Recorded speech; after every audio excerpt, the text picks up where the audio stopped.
Well, hello. Yeah, I was running behind.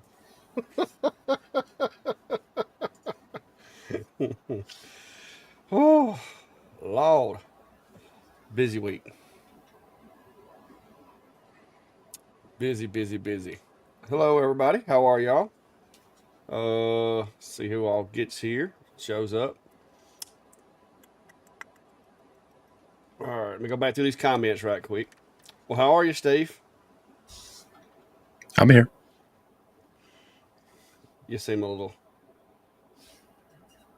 quiet tonight. Uh, hot Mississippi. Yeah, we got a rain shower a little while ago. It's cooled off a little bit now, but it's still kind of hot.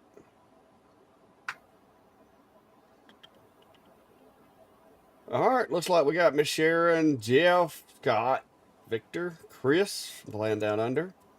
How are you? Vince, Mr. Jim Pitts, Stephen, Samuel, Cody. How are you, Cody? Been using your equipment today. Robbie, Mark, Gillette is here. Mr. Richard Manny, Old Guy Designs. How are you? Dale, Kevin Rich, Chuck Peterson, Mark, Big Rigs is here. All right. It's getting to be a lot of people. Cajun Woodworking, how are you? Lindsay G, yeah, I'm gonna mess that one up. But yeah, uh, how are y'all? And yes, I was running behind. Brady made me go eat, and then I got out here to shop and had some issues getting everything powered up. So I was Well, I'm cutting not it. even in the shop, so I was cutting it really close. Well, I'm not really set up to do it anywhere else, unless I do it on a laptop. So, oh, uh, honestly, it's easier to do it from here than the shop half the time. yeah. But I mean, it's So, hardwired here. It's air conditioned here. yeah, my air conditioners, since that little rain cloud we got, I'm down to 80 in the shop here. So it's allowing my little mini split a chance to catch up a little bit. So that's good. Yeah, we're having we're having a pretty hot weekend here. I mean, the temperatures in the 90s plus dew points up around 70s, so the real feel is 100 plus, and so I working with that laser pecker 5, just like I'm bringing it down to the basement shop this weekend. I'm not going to be sucking all my cold air, well, not even cool air out of the shop. I'm going to leave it sealed up, let this kind of heat wave pass. And so I've been working on that in the basement, but so I decided to just jump in the office for this. Yeah, there's your one right there. Yeah. Hey, they're only ever so effective when it gets this hot. I will say that, or at least mine is. I think I misjudged the size that I needed. I think I should have went up another ton or so. But they say if you get too big of an air conditioner, then you're going to wind up with moisture problems. So Yeah, I don't possibly. know. It's definitely a balance. But yeah, it's something I should do out in the shop, but just there's other priorities right now, and I know I've been saying that for a while, but it's just the case, you know. Yeah, stuff gets in the way for sure. But yeah, well, how other than that, how are things going with you? Hadn't really talked to you a whole lot. I've sent you a few pictures and all that back and forth. Oh, things. You got anything cool? Any new toys to play with that you can talk about? uh, no, nothing new that's shown up. I've had a lot of emails. I don't know if I don't know how much people want me to start talking about NordVPN and um, what was the other one? Better life, Better better health, health. better health. What? Yeah, no. Yeah. It's kind of funny. I know some of these places are starting to plan for the second half of the year, ramping up, trying to get it. I mean, they'll start negotiating now for the Christmas season and such. Um, but I've had it seems like they come in waves, right? And so there's um, been some legit manufacturers reaching out, and I've talked with a few of them, and I've been quite honest with a lot of them. I said, I'm not going to inundate my time or my viewers with excessive reviews. So I'd love to work with you, but it's going to have to wait a few months. To others that just, like we've talked about it before, Amazon resellers and other things. Um, so there's some Yeah. opportunity there. I think maybe we talked briefly about the uh, the X Tool M1 Ultra last week. They've been talking with me about it. Um, it sounds like they want to send me one, but until I get that tracking information, um, I don't know. So it looks interesting. It's definitely more of your traditional crafter. It's a multi-purpose machine. Has two modules on it. You can swap between a vinyl cutter and a roller cutter and um, inkjet printer and a laser module, things like that, and then pens and such for plotters. It looks interesting. Wouldn't mind playing with it a bit. Not my normal wheelhouse per se, but yeah, it would be interesting to see that. And also, I think you and I have both confirmed another Mm-hmm. item. Did yours get confirmed? Well, it's supposed to be coming Monday, but yeah, I mean, from what I'm hearing, and it should go through. So I think we're safe on that one. They seem pretty legit. Cody is asking if you got the package he sent you. Are you getting something? Um, You getting something I don't know about over there, Cody? Bro, I mean, come on now.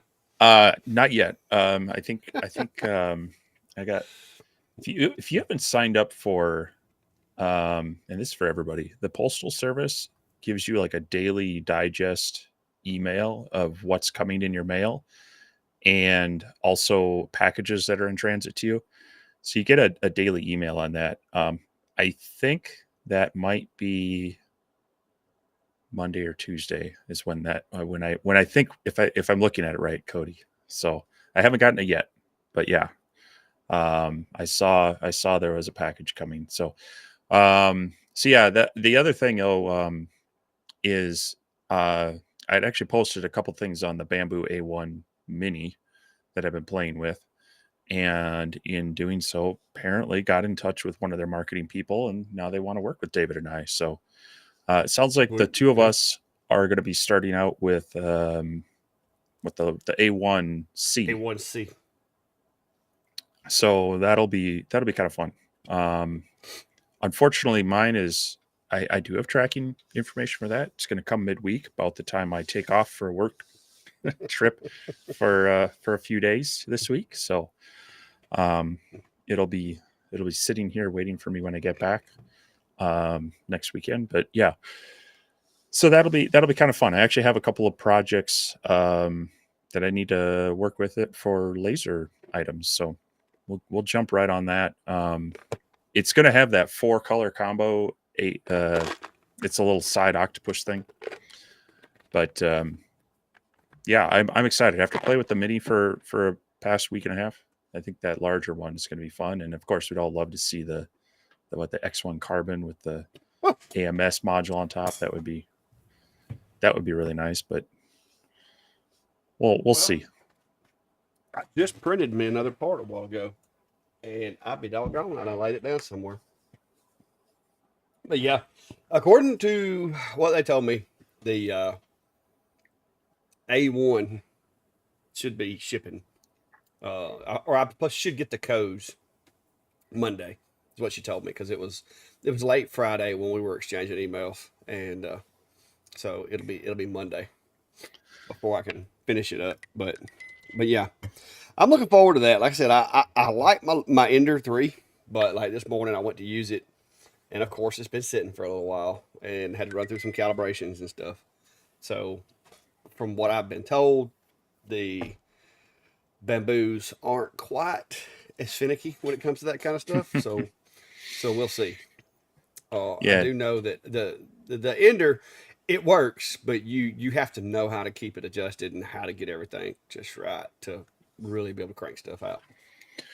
yeah, you So can. It has a few things on the startup you can check on or off, such as the bed leveling, as well as kind of the flow meter, and then it has like a little routine where it purges the nozzle, cleans it off. So it it'll be pretty cool. I think you'll enjoy it. And question on the A1C, it's the A1 combo is what that is, and that's the printer along with the material management system. So you can have 4 spools going into the printer, and then it can do the color changing. So yeah, the email yeah, they sent me said specifically A1C, but when you hmm go to their website, they call it the A1 combo. So acronyms, gotta love yeah. Hey, at least it's not like some name that doesn't make sense. Kind of like what Brian was saying that you were playing with tonight. Uh, them. oh, and there's another one right there too. Yeah. I'm sure he would love Mr. Cool to reach out to him, especially if Well, they included some free installation or something. Steve would be like, "How many videos you need?" I don't know. Mm, I think at that point I'd probably just want to pay for it. yeah, Depends on how some of these companies they're pretty outrageous what they expect um, for their stuff. I don't know if anybody caught it, but you put out a couple videos this week on starting your YouTube channel as well as starting your business, and you touched a little bit on the bringing in the equipment, doing the reviews, and it's I mean we're grateful for it and we appreciate it, but there's a fair amount of work with that, and then some places will expect quite a bit of extra along with that, and so yeah, especially as you get older, time definitely gains more value to you, and we're yeah. both we're both there where we Well, we value our time. So yeah. Extreme Elements is saying that I'm guessing they probably have went from one to the other. We're gonna said it's gonna be a lot more printing, less tinkering. So and that's kind of where I'm at. I mean, yes, the bamboo is significantly more expensive than the ender, but I have done everything I can do to my ender to kind of speed it up and make it do a better job, and it does okay. But there's just some days you can't quite get everything right, and yeah, it really aggravates me. So yeah, I think you'll even with your ender running at it, well dialing in and everything. I think you'll appreciate the simplicity as well as the speed that you'll get out of the ender or the bamboo. So yeah, somebody mentioned it earlier, guys. If you're in here watching the video, if you don't mind, please hit that thumbs up button. Uh, we are still trying to grow things, of course, as usual, as always. And Brian brings up an interesting point. Says I should cross post to my other channel. But Brian, yes, I have started another channel for those of you that aren't aware. It's more or less just going to be some around the house stuff. Just me and Brandy cutting up, doing outdoor stuff. I'm going to move the bee content, the non-shop related stuff. I'm going to try to keep all of that on the other channel, and then just keep this for shop related stuff. To kind of I want to see if that helps with some of the things that I do as far as not confusing the audiences. So if you hadn't already, just go check that video out. There should be links on my YouTube page to it. It's just at the Cleckleys, and that's going to be where our just general, like, I don't know, banter and stuff with me and Brandy and some of the videos are going to be. But yeah. So if you hadn't already though, hit the like button on this video because I can't really see who's hit what. I try not to beat you guys up with that, but it does help, and we do appreciate it. So yeah, if you smash that thumbs up button for me and Steve or both, or however you want to do it, that would be awesome. But yeah, if you hadn't found the other channel, feel free to go check that out. There's going to be some exclusive content that's not going to be available on the Shack. That'll be over there. So we'll see how it goes. Yeah, I was fixing to grab that link, but I didn't. Well, I just Thanks. put it in. I don't have a link on my video for it, so I figured I'd put it in my chat for people watching on my channel in Yeah. case they want to go check that out. Um, yeah. I don't do. I see, and that's the thing is, speaking of things like a Mr. Cool review, there are certain things that I just kind of gloss. I don't. I don't record. I don't put out there just because I feel like it's drifting away um, from my channel's core of workshop. And that one would probably fit in more, being it's a workshop AC thing. But so I don't know. I haven't done it in the past. I guess if I get the urge to again, maybe I'll look at that. But I will drop in a few things as long as I can keep them tangential to workshop and laser things. So um, Yeah. but good on you. I mean, that's fun. You'll have another outlet for that, and keep it. Hopefully, keeps people happy. You can get enough traction on that channel to keep it worthwhile, and then the people that don't want to see B content can just hang out at your Clack Shack channel. Yeah. Well, like I said, there's other things too. I mean, a lot of the stuff that I do around here, people ask me all the time, "Hey, I'd really love to see more of the gardening. I'd love to see more of, what it is that y'all do, just like day to day." And so I want to be able to provide that, but not, you know, not muddy the water too much on the Shack channel. So that's the reason I decided to go ahead and start that one up, because the closer I get to retirement, the more, the home improvement or the gardening or whatever, the more that stuff is going to be out there. So I figured if I'm going to have a time to do the content in another 14 months, I might as well go ahead and start getting at the groundwork laid for that. And Mhm. Brandy's also mentioned she wouldn't mind doing some of her, stuff, her own stuff. And so this way that gives her an outlet too, that she doesn't have to worry about, uh, you know, not knowing lasers. Because that's the biggest thing with her getting in these videos is she really doesn't. I mean, she doesn't come out here and mess with the lasers a whole lot. She'll help me do things, but she's not really trying to learn how to mess with the lasers or anything. It's because she doesn't home them, right? Well, that was a big problem. That that matter of fact, that board's still over there because yeah, what are you gonna do with it? It's a Hey, deep burn. you're gonna make it a thinner one. Yeah. Well, I don't have any way of planing it unless I put it in a CNC, and we're not fixing to go through that much trouble. Well, yeah, Um, but yeah, I do have a question there, and people, we're not just going to ramble about other stuff. If you have questions, drop them in, um, and we'll try to get to them. Aaron's asking a quick question: how food safe are engraved chopping boards? Uh, it's depends on who you talk to. Typically, if you can avoid using the engraved side, you're better. The issue comes in that you're creating a pocket where food and debris and whatnot can soak in there, and then it sits for a while, and that's where it goes bad. It gets rancid. So it's really more like the maintenance of it. It becomes more of an issue there, in that if you can't clean it out, it can get rancid, and then the next food you put on there can be a problem. Or it also can be what type of finish you put on there and whether that cures and has any chance to contaminate your food. Um, a lot of people don't care, or don't know.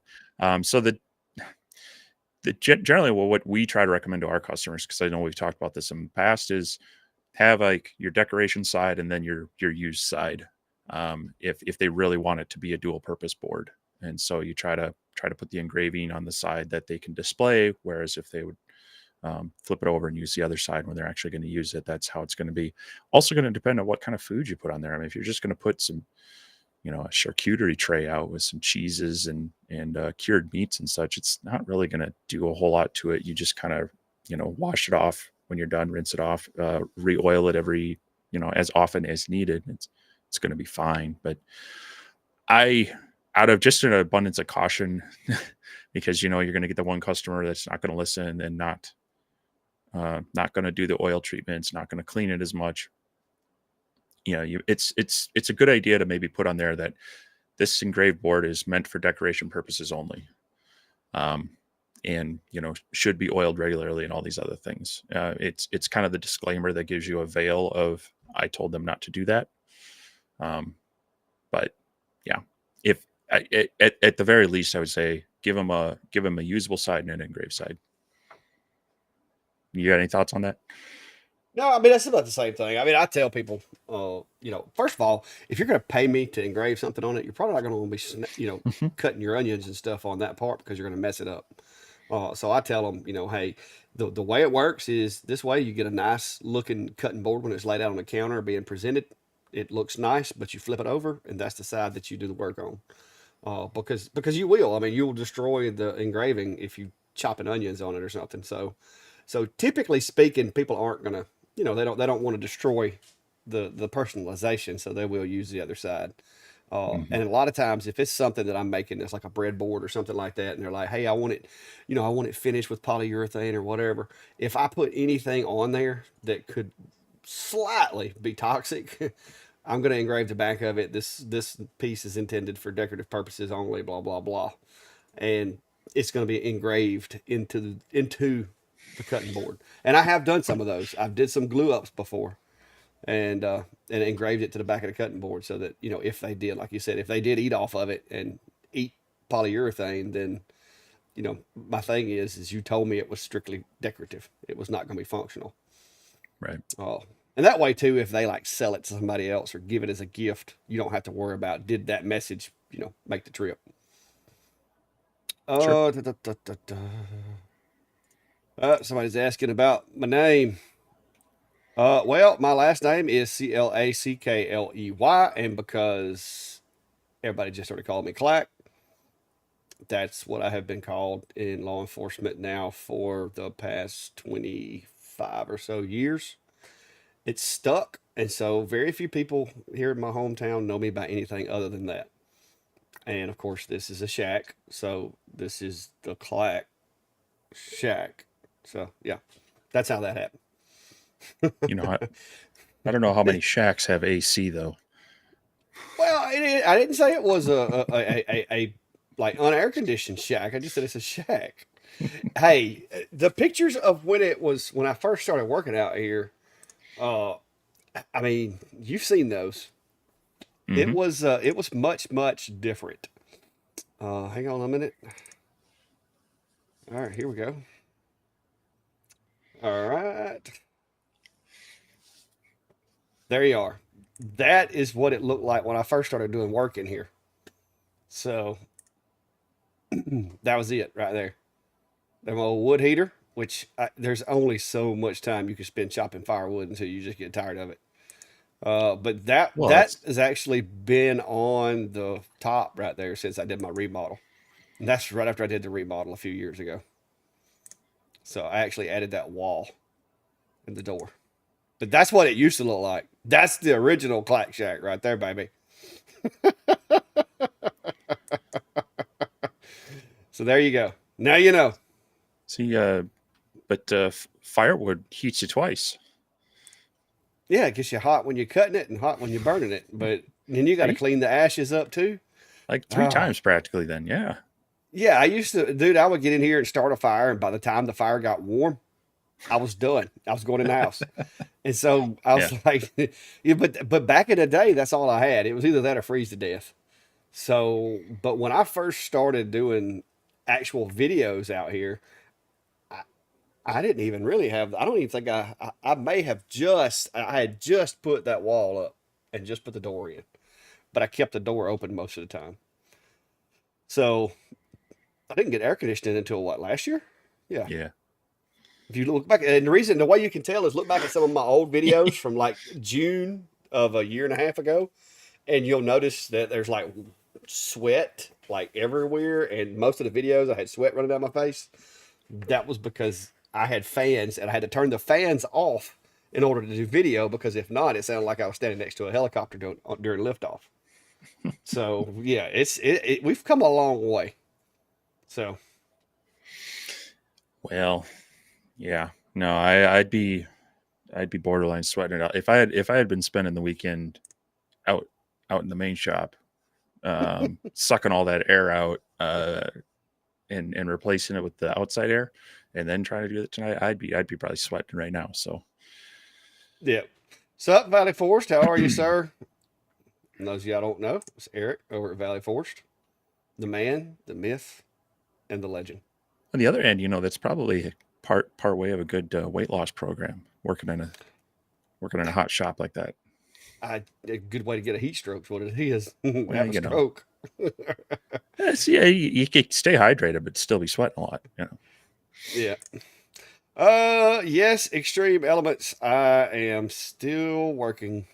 I got 14 months left, and then I get to retire. The one thing about it is, in law enforcement, the bad thing about it is you don't make hardly any money, but man, the retirement's righteous. Even though it's not going to be a really big check, the day I retire in 14 months, I'll start drawing a check, and it will last as long as me and my wife do. So, uh, and I'm going to be full time out here doing this. That's all I'm going to do is this. I'm gonna quit completely, retire. I'll forget about ever keeping up with you when that day comes. Yeah. Well, that is unless Secret Service comes a calling, because I hear they in need of some planners. Uh, yep. Um, another one down your neck of the woods. Joe, hello from Mobile.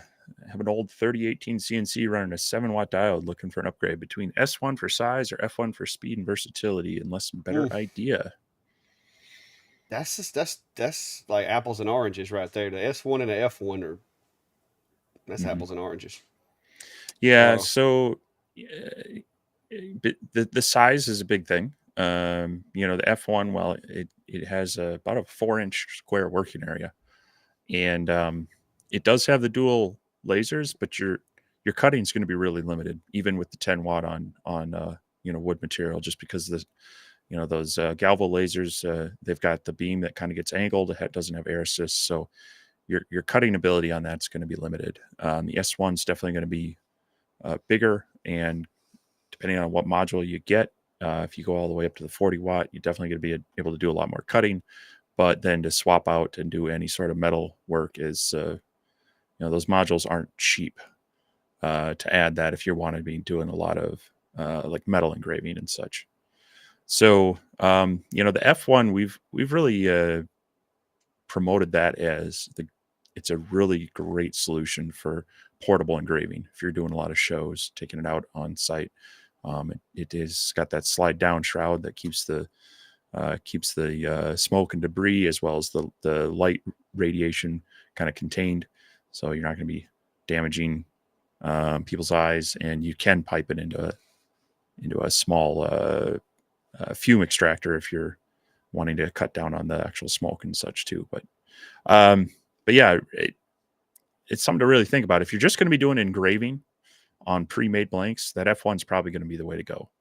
But if you want to be cutting items or working on anything bigger, it's going to feel limiting real quick. Yeah, given those two machines, if I only could have one, if my primary thing was to try to get started and I wasn't worried about portability, I believe I would go with the S1, just because you'd have a lot more variety of what you can do. You can still do small things with the S1. It's just not going to be portable. You're not going to be able to pick it up and put it in a backpack and take it with you. So if I could only have one and I wasn't planning to take it places, I would probably go ahead and go with the S1, given the two choices, because you can do bigger things or you can do smaller things. With the smaller machines, you're limited to doing smaller things unless you're just doing like Maker's Mark or small engraves. So that's, you just got to figure out what exactly it is that you want to do with it. But neither one of them are bad machines, but like I said, they're very, very different. Yeah. Oh, well, thank you there, Lee, from Shreveport, Louisiana. Glad we could help, and hopefully there'll be more, much, much more. Todd's asking about solar generators. What would you need for an X-Tool D1 20-watt with air and a laptop? Going to depend on how long you want to run it, and if you need to recharge it, like it really comes down to the amount of time you want to run it. So you're going to want to look at the wattage of your laptop power brick. Then you can also look at the X-Tool D1 as well. What I've found on a lot of the gantry frame lasers, you're going to be running maybe, including air and possibly an exhaust type thing. You're going to be running, on average 200 watts, maybe up to 300 on some of the bigger ones, as far as your peak uh, power usage on just kind of your laser setup. Your laptop's probably going to add, some of the lighter ones are maybe down to 50, but you're going to want to say probably 85 to 100 watts there as well if it's your typical power brick. So you could be at peak, and those aren't going to be running at peak the whole time, but at peak you could be running 400 to 500 watts. So if you've got a 500 watt hour solar generator and you run at peak, that's an hour if everything's perfect. Now in reality, I've got about a 1500 watt unit, and when I'm running my laptop and running the Atom Stack A24 with the pump and the air exhaust on there, all three together, I'm really averaging about 150 to 200. When it's cutting, when it's air assisting, when it's exhausting, and that laptop's going as well. So with that, I can average probably 6 to 7 hours of use, as long as, assuming I don't have any other power coming back into the solar generator. So really, you got to kind of take a look at your power bricks, add up the wattage, and then look at the overall, the the milliamp rating, or the watt amp rating of the unit that you're looking at, and that'll help give you a rough idea of what you're looking at to run. Because some people, they only need it for a couple hours, but others, if you're looking about a 2-day event, 7 hours straight, you could be needing a lot of battery power. Yeah. Somebody had a Dark Force was asking what equipment do you use for recording in the shop, hardware and software. A whole bunch.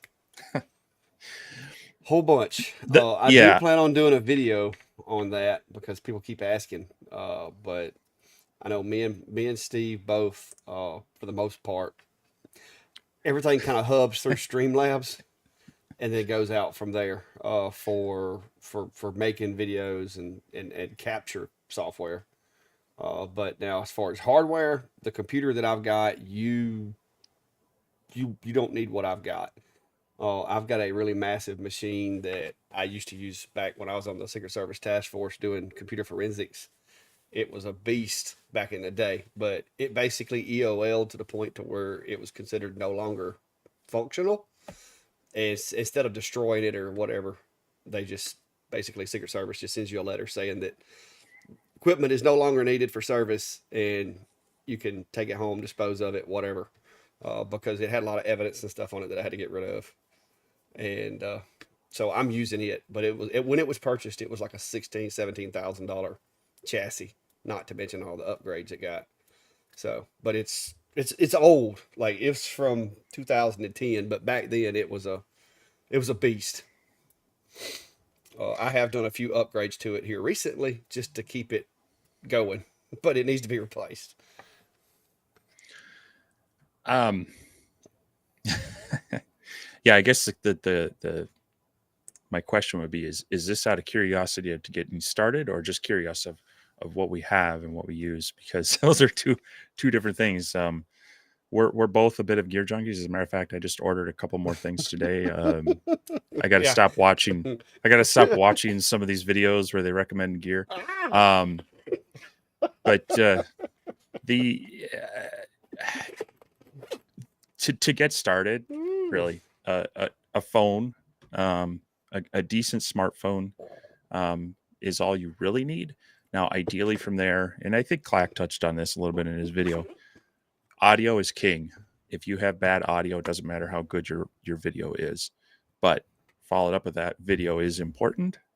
And what makes for good video is a variety of factors, but having decent lighting can help as well. That doesn't mean you got to set up your whole place as a studio, but you do you do want to kind of take into consideration, first off, get yourself a good audio source. So you can get a even a wired lapel mic into your phone.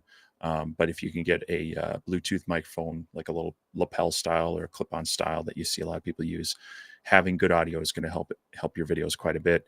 After that, and as far as editing, if you're using an iPhone, play around with iMovie. It's on there. It's free. You don't need to buy anything. There are other free video editors as well that you can get for PC or Mac.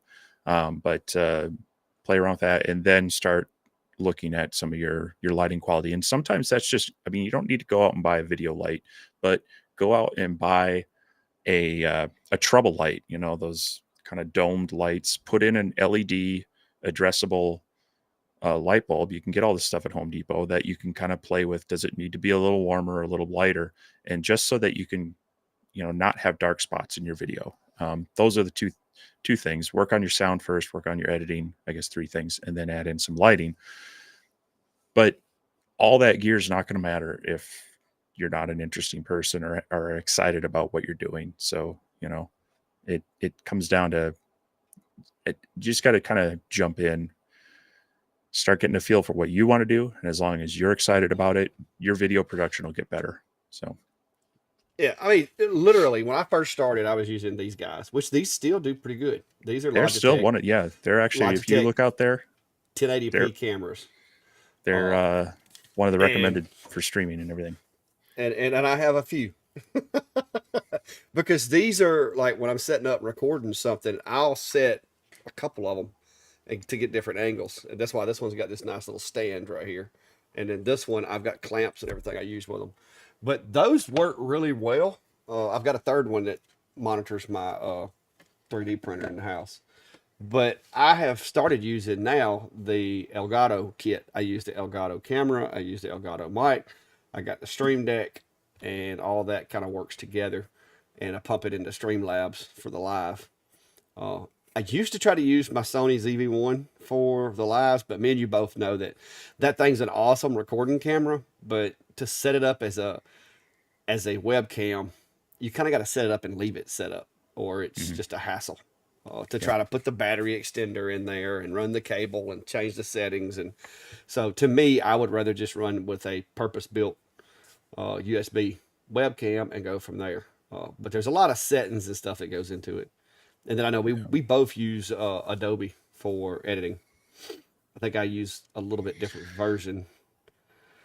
I've got some Yeah. add-ons I think that you It, don't have, but other than that, it's the it, same software. well, um, yeah, I'm pretty Because I sure went and got. I've got more than you have, I think. That's right. You got that college plan, don't you? Yeah. But anyway, I had to I pay got extra that. to get to be able to take stuff from an Yeah. iPhone or from a DJI camera and drop it straight into Adobe. You have to pay a little extra to get that, and I keep forgetting you got that school hookup.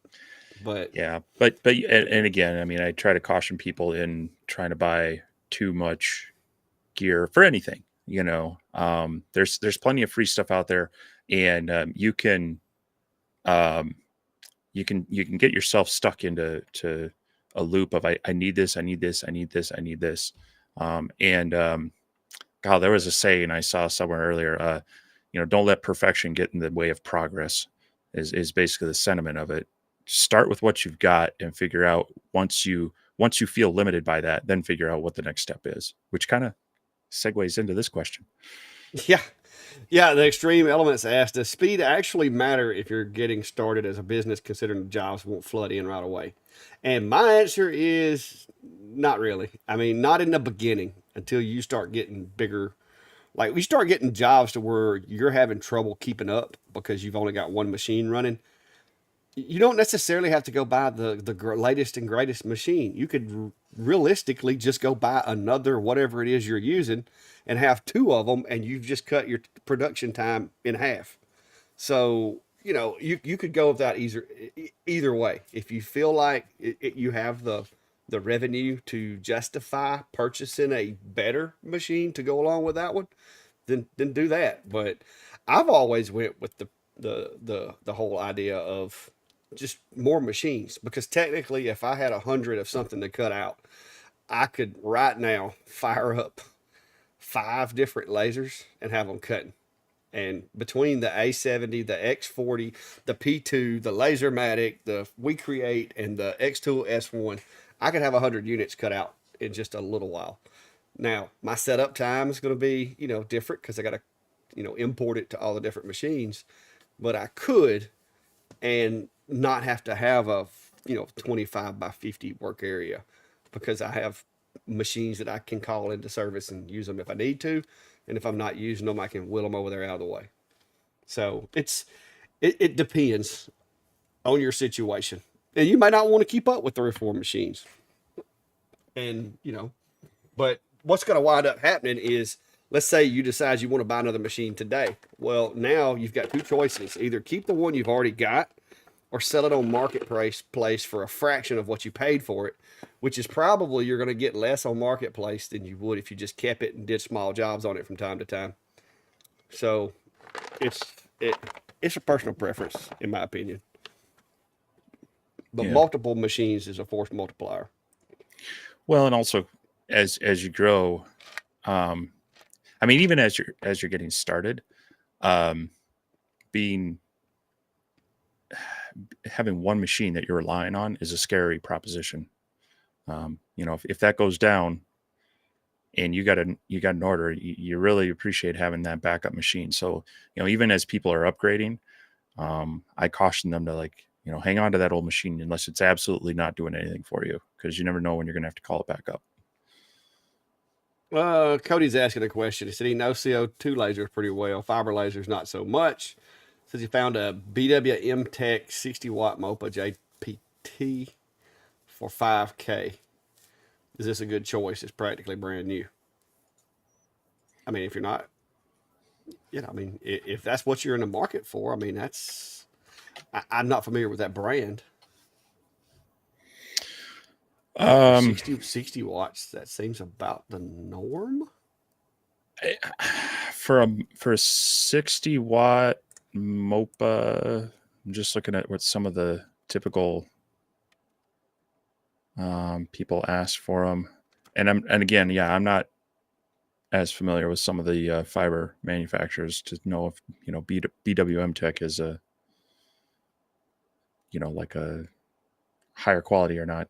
Um, but a Monport 60-watt MOPA is 5400. Mm-hmm. Cloud Ray is 6500. That's a MOPA JPT. So yeah, well, okay. So the 65. So it is a discount from the Cloud Ray 60 watt JPT, saving yourself about $1,500. I guess I'd want to know, if it's practically brand new. I'd want to verify that. See, I can't even find a website for that machine. BWM. Hmm. I'm seeing some stuff on YouTube, but I'm not seeing a website, so I don't know. I don't. I'm not familiar with that. Oh, and I'm not as well versed with the MOPAs. Matter of fact, but I guess I could probably. Let me see. Let me check my message here. I can share with you guys, uh, because I believe I'm pretty sure this one's a go because it should be here in, let's see, Monday. It should be here. So I also, just like what Steve said, I've been being kind of particular about some stuff that I take, but Monport reached out to me and wanted me to try out a 30 watt MOPA. Now it's not a 60 watt MOPA, of course, but it's a 30 watt. And being that right now the strongest fiber laser in my shop is a 20 watt, I felt like that's an upgrade for me, and especially with it being a MOPA, that would be an even bigger plus. So they sent me a contract. I didn't like the way it read, so I reworded it, signed it, and sent it back to them, which basically just says that I will do the videos, and if I don't, I've got to buy the machine or whatever, which I'm good with because I'm going to do the videos. It didn't say I couldn't, say what I wanted to or anything like that, and they wanted me to join some kind of troubleshooting group or something, and I thought I didn't have time for that, so I took that out of the contract. But yeah, so I reworded their little thing and sent it back to them, and I'm like, hey, this is if these terms are agreeable, I'll take one. And to my surprise, they actually sent me back a tracking number. So it's supposed to be here tomorrow, and I'll be getting it out. As far as I know, I don't have any restrictions. I need to check with them and make sure. as far as releasing content. So as soon as it gets here and I can get it out of the box and figure out how to work it, hopefully we'll start making some content with it. And that'll be my very first MOPA experience. And I think a 30 watt, I think I should be able to do most stuff with a 30 watt. It just may take longer than it would with a 60, I believe. Check that when it gets here. Yeah, yeah. I want to say that's true, I don't know but yet. I'll find out. but I but also, I mean, so I've been playing around with the LP5 and trying. Everybody's going to ask how well can it do deep engraves. And so I've been doing some of the challenge coins, and I've been even using their pre-canned file. Like, this is set up for their laser by them to do this, and it does engrave into it, but it took 4 hours to do one side, and I just felt like while there was depth there, it it's gonna take a while. And I don't know that you're gonna truly get that nice depth along with the polish that you will with the higher wattage lasers that can really ablate that material faster. So I'll be curious to see, the jump from 20 to 30 is obviously going to be a pretty big jump, but a lot of people would say, you want to be in that 50, 60 range starting to do that. And so Yeah. um, I, and that's going to be the tough thing to, when talking about even like what the LP5 can do. Yes, it can do it, but I want to also temper expectations in, it's going to take a while and you're only going to get so deep in that much time. Yeah. Oh no, I don't think the 30 watt MOPA is going to be something I'm going to want to start a challenge coin business with. I mean, because that would probably be a little redundant. But if I wanted to knock out one or two, for myself or just do some cool projects, I think that would be possible with it. But we'll see. Like I said, the only Mon port I've ever had was the old M40, and it was not a fiber. But looking at the machine, it looks really similar to the com markers and a lot of the other machines on the market. And I do know the one they're sending me, you can actually get it in a 60-watt variant. But of course, this is being that they're wanting to send me this thing to try out, they didn't offer that up. So, so I'm going to take the 30 and we'll run with that and see. Maybe Sure. maybe if they like what I do with it, maybe later they'll send me a 60 and then we can compare the 30 and the 60. Yeah. Mark's got a question. I've been trying out engraving on white ceramic tile using white paint. My test engraving have been poor to say the least. Too much paint, too much power. Not sure what I'm doing wrong. So, it could be a number of things. First off, you want to make sure you're using the right paint because not all paint is equal. And I believe what you're looking for is you want to look at the titanium dioxide content of the paint because that's really what gets converted. It's kind of like toner in a laser printer. It fuses to it.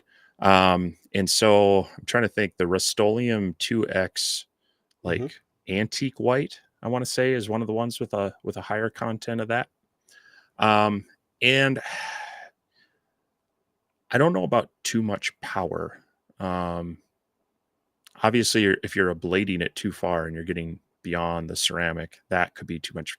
That could be too much power. If you're just kind of wiping it away and just get kind of the crusty, uh, the ceramic underneath the shell, definitely do a test grid on that. But I want to, I did a lot of testing with that on 5 and 10 watt lasers. So it definitely, you don't need a lot of power for it, but getting the right paint is going to make a huge difference. Also in the prep of your tile, make sure you're wiping them down with, use some good alcohol, clean it off, then spray it. Let that paint cure up. So, it's been a while since I've done that. I know I have a couple of brief videos on it that show the process. I think one was a short, and one was a short, long form video on it. But yeah, it can be fun, but it is, you got to put the time in on those test grids, and don't be afraid to bump your power down a little bit if you're blasting through into the center of that tile.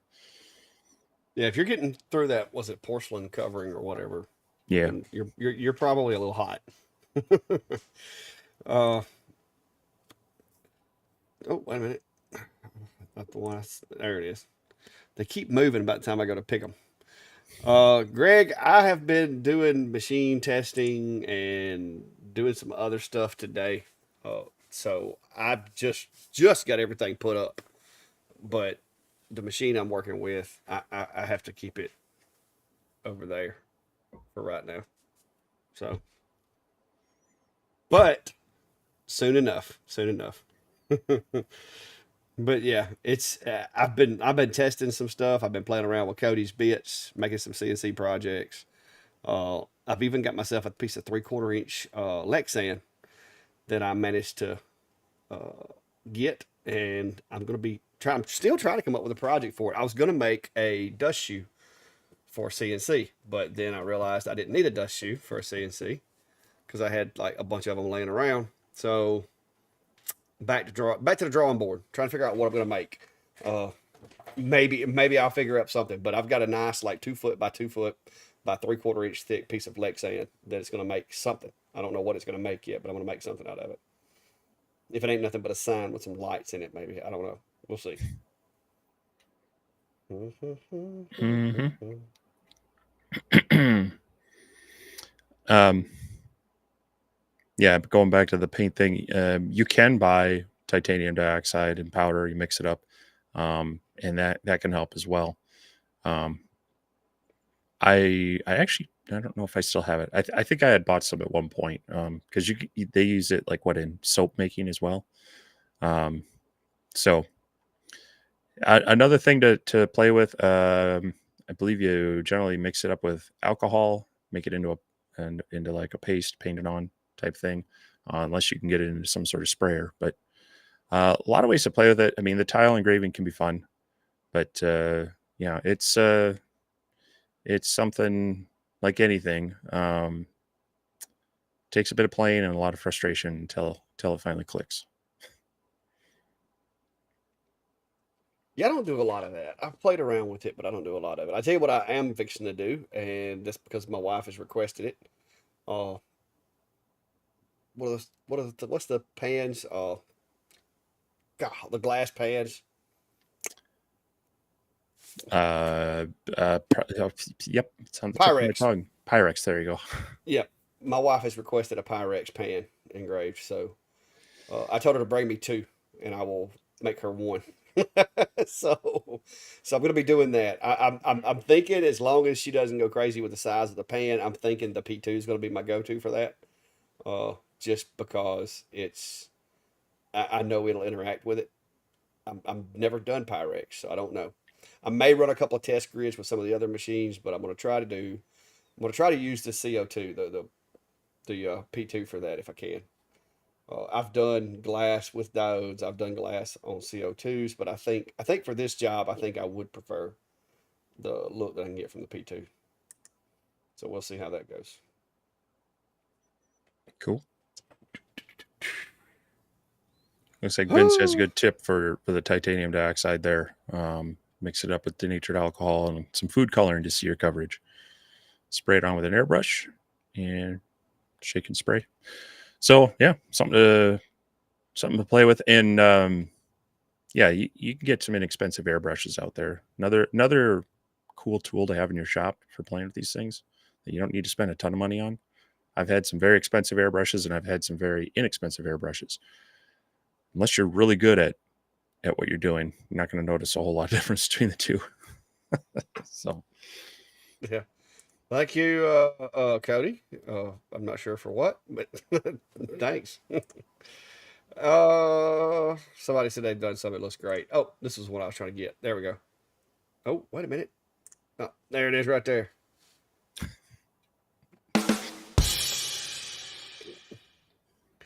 Yeah, I could, but I'm not if going to. if only he knew how to solder LEDs together, huh? Hmm. I think I can handle that. I did actually run a CB repair shop out of my house for a brief period of time. And just trying to put a plug in for one of my recent videos, and you just wow.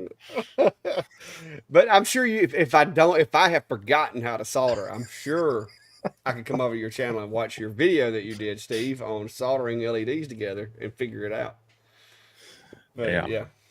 yeah, There are some cool there's some cool LED lights that they're diffused a lot better, and they use smaller LEDs, so they don't get quite the blocky look, and they have a little more neon-esque look to them.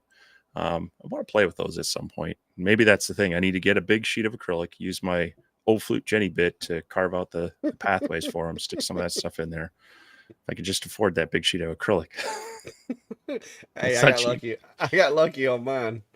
I know. I got to talk to the facilities guys at work because I'm pretty sure down in the basement there's some sheets of acrylic from COVID period where everybody was putting up those shields and such. Um, See if they're going to find their way to recycling anytime soon. Might have to steal them. Yeah, Greg. Yeah, no, I didn't quite move my shop to the basement of the NASA Space Center. Although if I was offered that, I might. But no, it's NASA space is just one of those fun things I like to keep track of. And, I did the model rocket thing as a kid and a little bit as an adult as well. And so I can almost see it. There's a Lego Saturn V rocket there, and there's a Lego moon lander.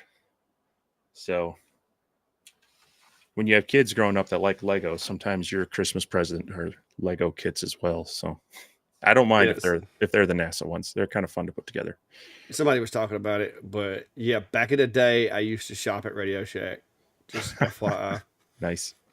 Uh, I have all kinds of little gadgetries in here. These are actually the drivers for some of the older CB radios, Cobra 29s, Cobra 19s, and stuff like that. These were the transistors that did most of the work for them. All kinds of little cool trinkets and stuff in here, but yeah, this box has been with me for a long time. It used to have labels on it back when I did my CB shop stuff, but it doesn't anymore. I got these cool gadgets right here that you can't find anymore too. Uh-huh. Mm. Yeah, I got a box of those. Wow. Don't break them. I'm not. You're you'll turn your shop into a super fun biohazard site, chemical hazard, whatever they call it. Yeah. I thought this might have Radio Shack still written on it somewhere, but it doesn't. Oof. This is some old stuff. I know something in here's got to have Radio Shack. I know this probably did at one time. This Yeah. desolder braid. Yep. At one time, it probably did say Yeah. Radio I Shack. I recognize that. Yep. I could move everything into this other box. It seems to be in a better shape. But yeah, it's been a few minutes. And this is kind of old because they had to specify lead free. But yeah, I do need a new soldering iron though. Mine are garbage. My good ones burn up on me. No, yeah. Now all I got is these little cheap things right here. They work, but I don't like them. Yeah, I've gone through a few different ones. I mean, I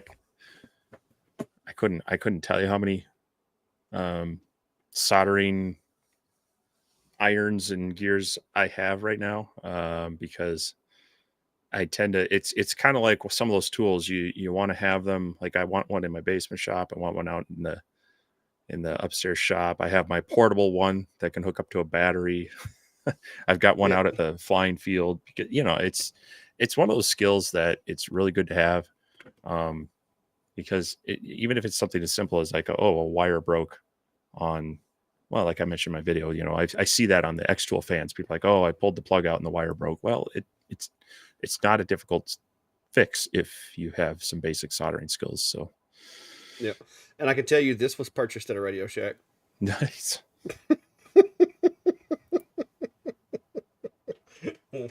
Circa like 1990 something. Yeah. Larry's commenting, have you seen the deals on Amazon? Atom Stack A40 for $800. Of course, right now, Prime Day is coming up. So every manufacturer is either through Amazon or on their own, kind of throwing up a lot of their Prime Day deals. So it's not a bad time to do some shopping for things if you're looking, or if a deal's going to push you over on it. There's probably going to be some good deals coming up because I think it's the 16th and 17th for Amazon Prime. And David and I don't we don't bug you guys too much, but hey, if you're going to be doing some shopping on Prime deals this week, maybe By consider all using one of our means. links for it. Doesn't cost you Yep. anything else, and instead of Jeff Bezos getting all the money, we get a small portion of it. So we always appreciate people using that, and we prefer that you can support us in ways that doesn't cost you anything extra. So Yeah. try not to be too pushy on it, but hey, if you're going to be shopping there this week and you don't mind, hit up either of our websites or one of our videos. Go to any link that we have for Amazon. It doesn't matter if you're buying that or not. Puts a token in there, and we kind of get credit for it. So always appreciate that, but never want to be pushy about it. So I'll that's my plug. And we'll Yeah. jump on next. Yeah. The poor conservative back in the day, back before I had kids, when my first kid come along, the radio room had to go. But I had a Galaxy DX55 with I had dual connexes in it. I fed it into like a 120 watt uh, transistor amplifier, and then it went into a 12 tube Phantom that I had bought and refurbed. And I think I was at one time I was pushing about 1,300 watts, and the legal limit was 25. And I actually got to meet the guys in the white truck with the antennas all over it. And so it wasn't long after that that kids came along, and I got out of the radio business. The only remnants of my CB days are my electrical stuff where I worked on things.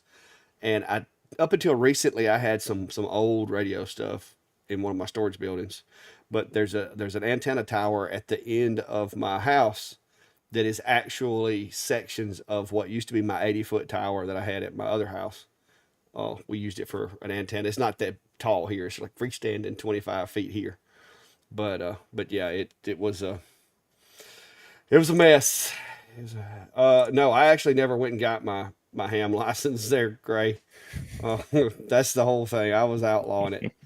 Uh, so back then though, around here we didn't have cell phones. So if I was going out to work somewhere and Brandy wanted to get in touch with me, we had a channel that, because all my radios I had the DX55, so I could slide in between channels and I could go all over the spectrum with it. So I would usually slide in between channels, like 29 and a half or 19 and a half or whatever. And I would set both radios on that same channel so that either frequency you could tell I was talking, but it would sound like really, really broken up. But we would leave the base station on the same channel, and if Brandy needed me, she could just call me on the radio, and it would work. I'd say without cranking out a bunch of power, I had access to talk to her from, I don't know, 50 miles away on most days.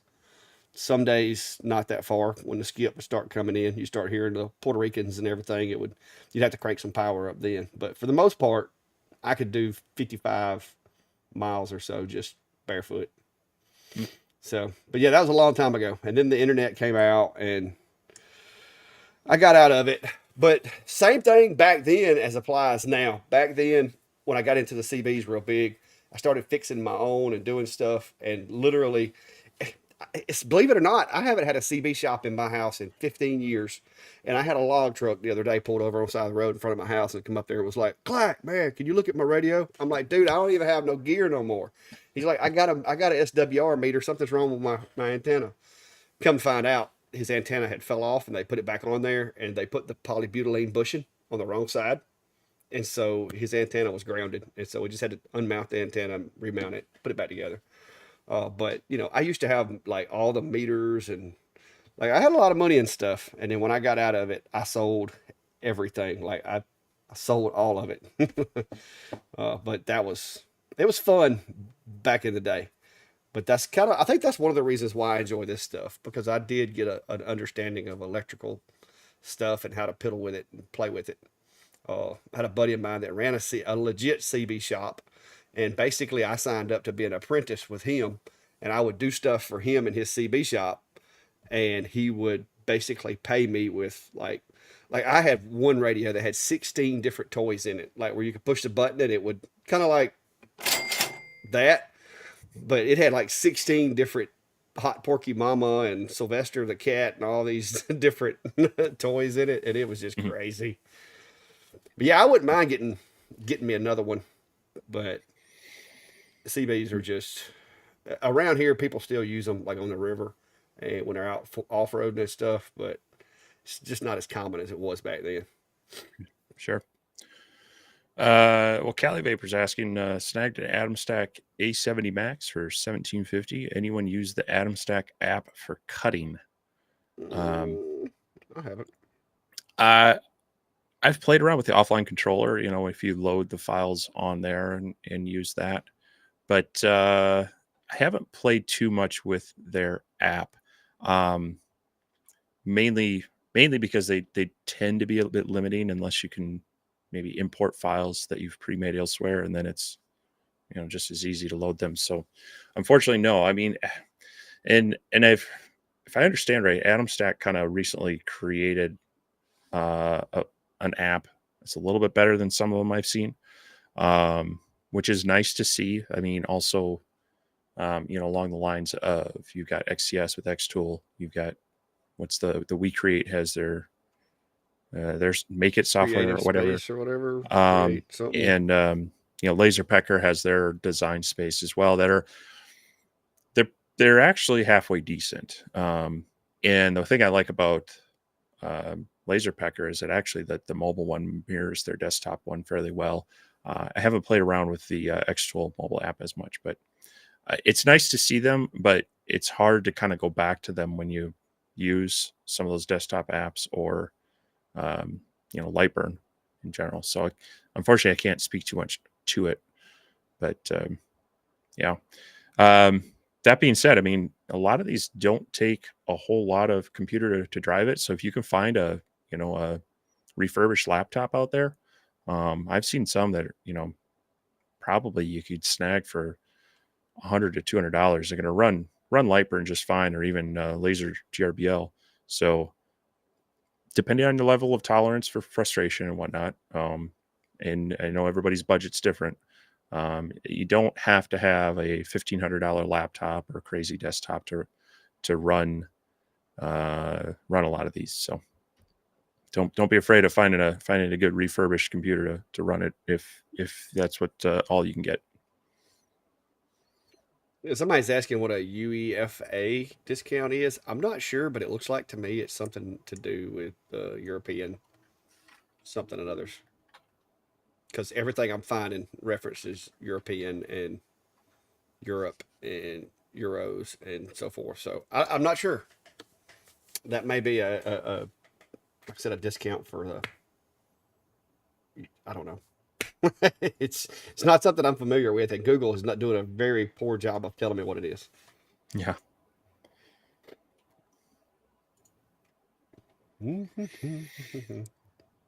I missed some comments. Well, Mark said he watched my soldering video and went out and bought a soldering iron set and going to use it to try to fix some things. So yeah, I mean that's my whole goal with a lot of this stuff is just to try to help push people to not be to get that first step. I I was that kid who tore things apart to figure them out. Yeah, I was too.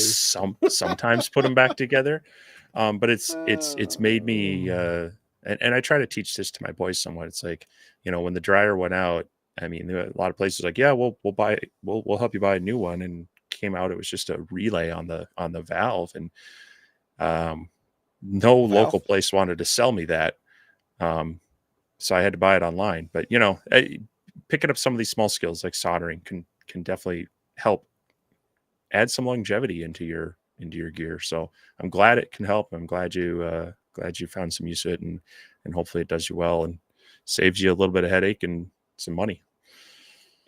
Yeah, being able to fix your own stuff is very important. Like I said, I grew up in a garage, and my dad, I can honestly say, I never saw any kind of repairman show up at our house because he fixed pretty much everything and anything. Of course, you know, in the world we live in, there are certain things that you can't do or you're not supposed to do, such as like add Freon to your own air conditioner. But it's not that hard. It's just a matter of having to like meet some guy in a back alley to get the Freon. Yeah, I mean, I I try to do that as much as I can, but I also as I've had the ability to, I've gotten a little more. I'm more likely to call someone to do certain work when it's just like I got better things I could do, and I'm willing to pay them for their time to save me the time or the mess and the headache. I've done a lot of my own plumbing. I've done a lot of my own car work and electrical work, all those things. But I've learned to pick my battles because there's only so many trips to Home Depot plumbing section that I can tolerate before it's going to be a spider's nest, a rat's nest, those sorts of nests. I guess Tim saw the video over on the other channel, but our rooster apparently is having a bad day. He was crowing as it was getting dark instead of as it was getting Mm. daylight. So I don't know if he slept all day. We don't know, but I was messing with Brandy because he started crowing and she just started laughing her butt off, and I was like, I gotta video this. But yeah, he quit shortly thereafter. But it wasn't just him. There was roosters. You could hear them like all off in the horizon crowing. So I don't know what it was.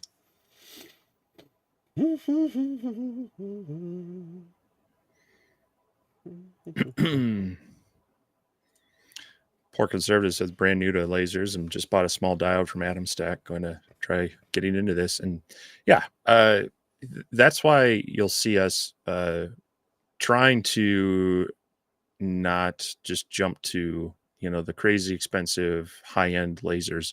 And there's still a lot you can do with those 5 and 10 watt diodes, and you can get them for pretty inexpensive. So um, it's there are some limitations with them, due to power and speed, but if you have the time and the patience and want to play around, you can even cut thicker material with these smaller ones. But the beautiful thing about those small diodes is they're going to do some beautiful engravings. You can still cut through some, most craft materials. And so, you can jump in, play around, do it safely, but don't be afraid to just burn through some material. And, you got a couple of good channels here with a lot of good inspiration and instructional stuff. So glad to see you here and hope we can help you out. So if you have questions for us, bring them here or check out our videos, or also check out the Facebook group if you're on there. Yeah, Gray, these are just for decorations though. I just keep these around for decorating. That's all. It's your steampunk cosplay. Yeah, I mean, on Halloween, I dress up as a HVAC repair guy.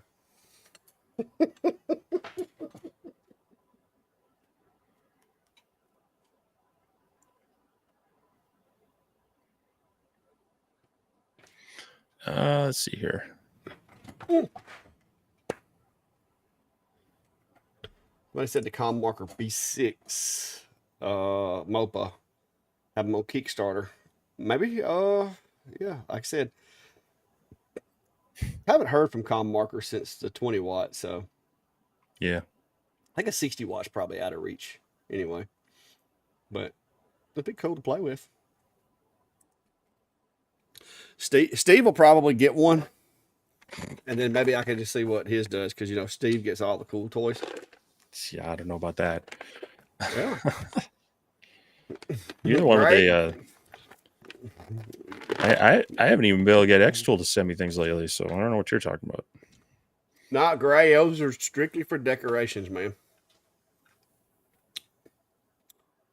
I can't be using them. Now, if I have my brother-in-law come over, he actually is authorized to use those, but I'm not. Clack, did I get your email? When did you send the email, Victor? Can you Don't know. can you cut Mylar with a D1 Pro 20 watt? Not if it's clear. I haven't had any luck. No. You can with the CO2. I've done that, but no, not with a. I mean, have you tried if you're doing the real thin stuff, perhaps if you were to paint it first that's going to create enough to melt through it, but it might not be as It'd be clean messy. as it could be definitely messy. But Yeah. Vic, unfortunately, with those what? diodes, yeah, they're if it's transparent, translucent, you're going to struggle. Yeah, Victor, I just saw your email, and that is not what you want to see on your plate. I'm just gonna throw that out there. Uh, Victor sent me a picture. Somebody did. Somebody did an engrave on some glass. I'll try to get it to where I can show it to you without like showing his email address. Here we go. This is not what you Oh, want to see. yeah. Just as you've gotten to you finished the pie, like, oh wait. Yeah, you don't want to see that. Oh, Robbie's asking, how is the software for the A1 Mini? Is it pretty easy to use? So yeah, the Bamboo software, and it works with all their printers as well as additional ones. As a matter of fact, when I was setting it up, they have the Cheaty they had the Max and then the Pro or whatever I've got here. It's fairly simple, and they walk you through it. As a matter of fact, on your phone, you got to sign up for an account first so that it knows how to link it. But you scan a QR code, you join the printer to your Wi-Fi, and then you download the software and you log into it. They have some pre-canned models that you can just bring in, and it even has all the settings, and then it'll even ask what kind of filament you have, and if you're using a popular brand, they'll even have that in there, so it can import those settings as well. So it's very beginner friendly. Now, when you're doing your own designs, it's best using the desktop version for that. But there again, since the printer ends up being it can connect to the cloud.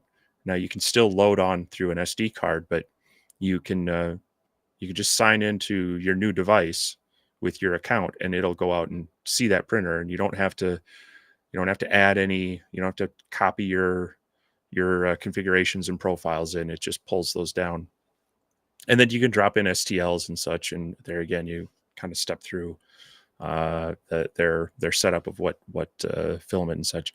I do plan to do some video work and show that, kind of getting started with it, because I know a lot of people that watch our channels would be interested in that. So both the A1 Mini and the A1 use the same software as well as all their other ones. So yeah, this is a printer that I think I would definitely recommend for beginners. It's inexpensive and it's very easy. It takes a lot of the frustration out of getting started with it. So you get to do a demonstration. I will try it because I really don't know. All right. So now this is just like random Lowe's or Home Depot. I'm not even sure. Half-inch MDF. I just happen to have some small pieces over by the CNC, so I Nice. figure we'll find out.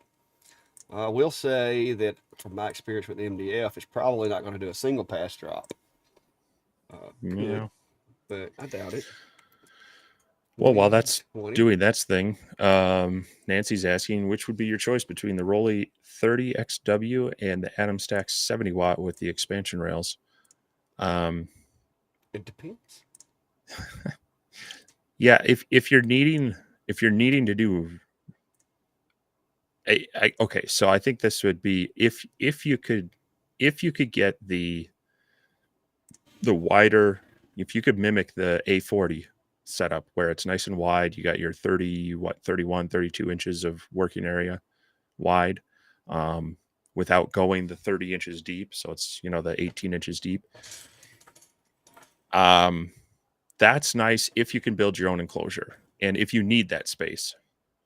If you don't need that space, the Rolly is really nice in the fact that it's got the enclosure set up, it's got the camera set up, it's got the exhaust fan set up, but you're also only limited to about 24 wide, and it's also still only 30 watts. So your cutting speed's going to be less,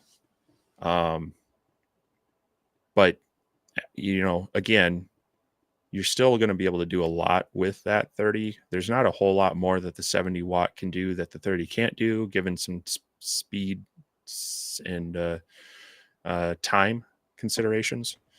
And the 30 watt does flip down to 10 watts. So if you're doing the engravings, it's going to have finer detail than the 70 just dropping down to the half. So a number of things to consider there and ask yourself, because as we've said before, there's no one perfect laser that's going to be great for everyone. It's going to take a little bit of your circumstances are going to direct maybe this one or that one are better for you. How to do? Not quite. It looks like it's going to take 5 passes at Okay. 6 millimeters a second. It almost went through. I could have pushed it out, but it would have ripped a little bit.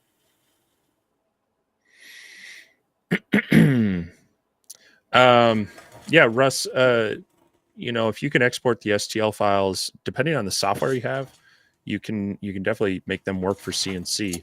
The later versions of VCarve, you can import STLs, and you can kind of do what they call 2.5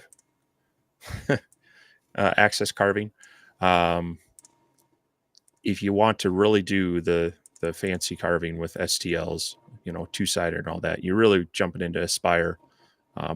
I know other softwares can play with them as well. But being in the Vectric world, that's kind of what I go to. But as a matter of fact, a friend of mine just asked me today if I can do some work with STLs for his CNC, because his version won't support it. So I'm gonna have to connect with him and see if that's something I can do.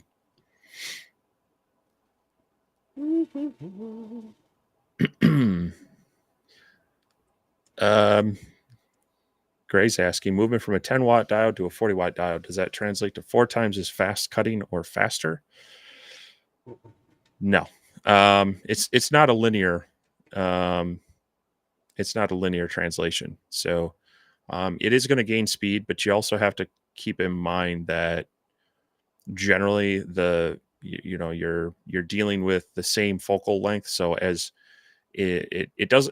it's actually going to probably mean more for speed than it is for cutting thickness. The focal distance of these tend to stay the same. All right, that's 5 passes. I did it 5 the first time, but the second time I wasn't sure if it was hitting the same exact path, but that's 5 passes. Still can't push it out. It ain't. Yeah, I mean it's. Yeah. It's in there. It's getting hot though. The other thing too is as you go up in from a 10 watt up to a 40 watt, they're throwing more diodes at it, but they're not all being focused into the same spot. Now, some of the newer lasers we've seen have had a more compressed spot, so that has helped, but that power is also spread out a little bit more. So it is an improvement in speed, but it's kind of exponential. It's probably, you're gaining maybe 60% for every 100, every doubling of wattage, but even that is going to depend on a lot of factors. We've seen different lenses with different focal lengths and such that can have an impact. So no, don't count on it translating it 4 times faster. All right, I dropped the focus all the way down to the lowest recommended setting. So it is MDF, so it's flat. It shouldn't hit nothing. But I still got it running 5 passes. We'll see what happens. I'm fixing to punch a hole in it, one way or the other.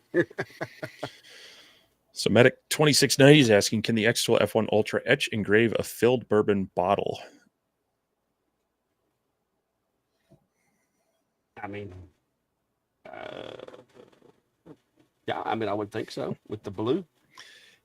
Yeah, you can. I would still, I would try to still coat it to make sure that it's interacting with the top layer.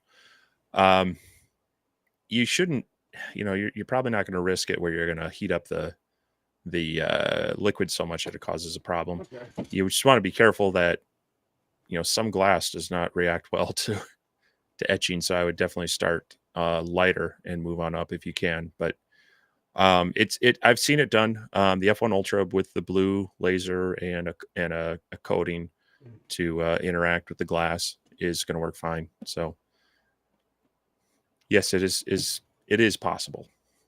When we're going up to 6 passes, it doesn't appear to be on fire on the inside, but it could possibly be. So this is going to be 6 passes at 6 millimeters a second. We'll see if it dumps it this time.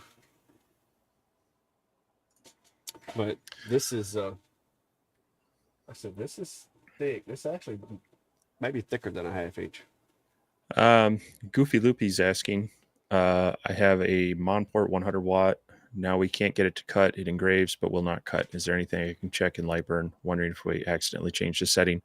I would, if you've got an ammeter on there, and a lot of the newer models are coming with them, check to see what that is reading when you're in cutting mode versus engraving. It should be spiking up higher to, with 100 watt, it's probably up in the 22-ish or 25-ish milliamp, depending on your tube rating and your controller. If it's not getting up there, it definitely could be a setting either in Lightburn or also in the controller itself, where it could be limited. But that would be kind of the first clue to look at. But I'd also, depending on how old it is, those tubes do wear out, or if, they got overheated or overdriven, they can wear out faster. There's a number of different things to look at as to why it's not cutting. But first would be to see if it's actually getting full power to that tube. And if you have a milliamp meter on your laser, that's a very easy way to see if the power is going up there. So. All right, I was able to break it out with my thumb. It's a very gnarly looking cut, and it's hot. Whew. All right. I'm going to show you something now. How many passes was that got it through there? It still wasn't clean. I pressed it out, but it still wasn't clean. That Sure, was but how many? 6 passes 6? at 6 millimeters a second with Okay. air assist, with the focus dropped all the way down. So, yeah. Jack is asking what materials should be avoided when building an extraction system for a shop. Let me check the thickness on this, make sure what this is. It's half inch, 13 millimeters. Yeah. Jack, I don't know if there's like a absolutely avoided. There are things that don't do as well as others. Using a more rigid pipe. So if you can use, the straight walled galvanized steel piping or the aluminum piping, that's going to be best. And you want to try to the shorter that it is better. And then you want to avoid hard 90-degree turns as much as possible. You want them to be as sweeping, because every 90-degree turn adds turbulence and it slows down that air.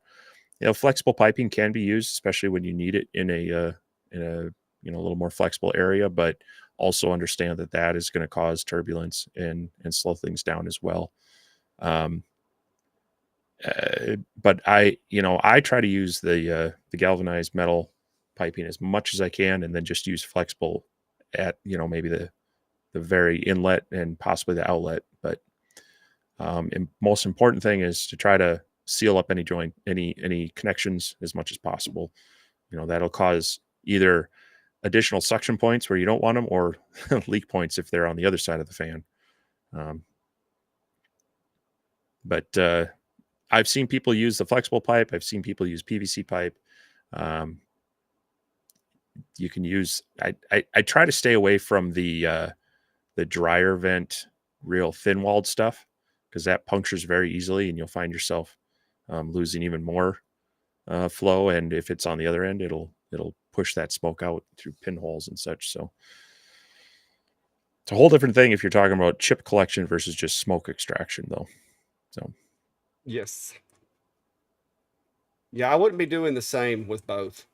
I strongly recommend not. All right, so we're going to turn this back off of 6 passes. Let me take you up to the top screen here. All right, camera control, update, overlay. We'll put it like right there. All right, I'm gonna go ahead and frame that. All right, let me drop my focus.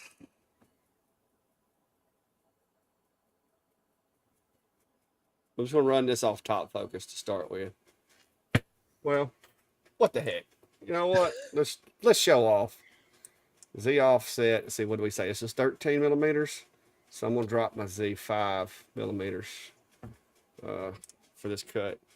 So here we go. We'll run this puppy one pass and see what happens.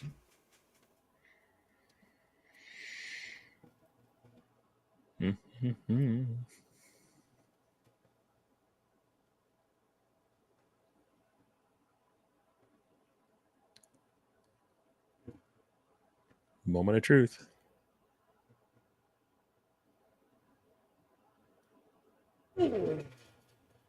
How close? Hanging on by a thread? Yeah. Like that. I mean, it's got two little tags right there. All it was holding. One pass. So we'll run this twice at a little bit faster speed and see what happens.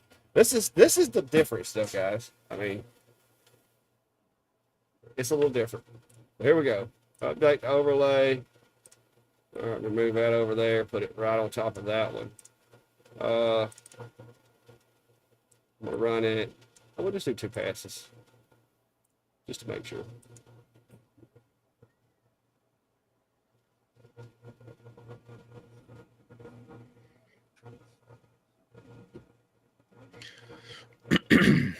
While you're doing that, I'm just going to pop this up there. That guy with the laser's asking, is practicing box joints on cardboard a good idea? Trying to cut costs. Practicing for getting the idea down and seeing how some changes to your files, sure, but it won't necessarily translate into, even if you have 1/8 inch thick cardboard, it's not necessarily going to translate into the same with plywood or hardwood. You're still going to need to you'll still need to do some tests on kerf and other things for that. So it's never, I mean, you got the cardboard, it's free. If you're trying something new, you want to just test it out as a scrap material, sure. But just expect that it'll still need a little work when you jump over to real material. 2 passes. I did hit one of my other holes.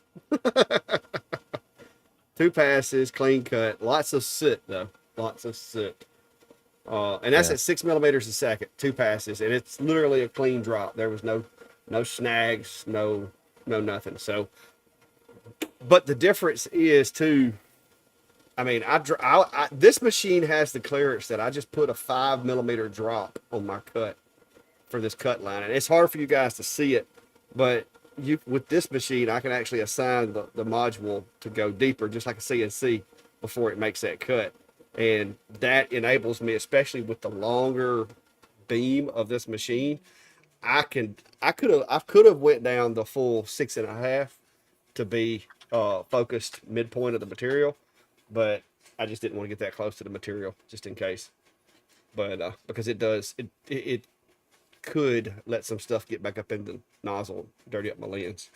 So yeah, 70 watts compared to 30 watts. I mean, you would expect it to do better, but it's still not, even though this is twice as much power, it's still not, I wouldn't say it's twice as fast, but now the beam of this machine just is made for cutting.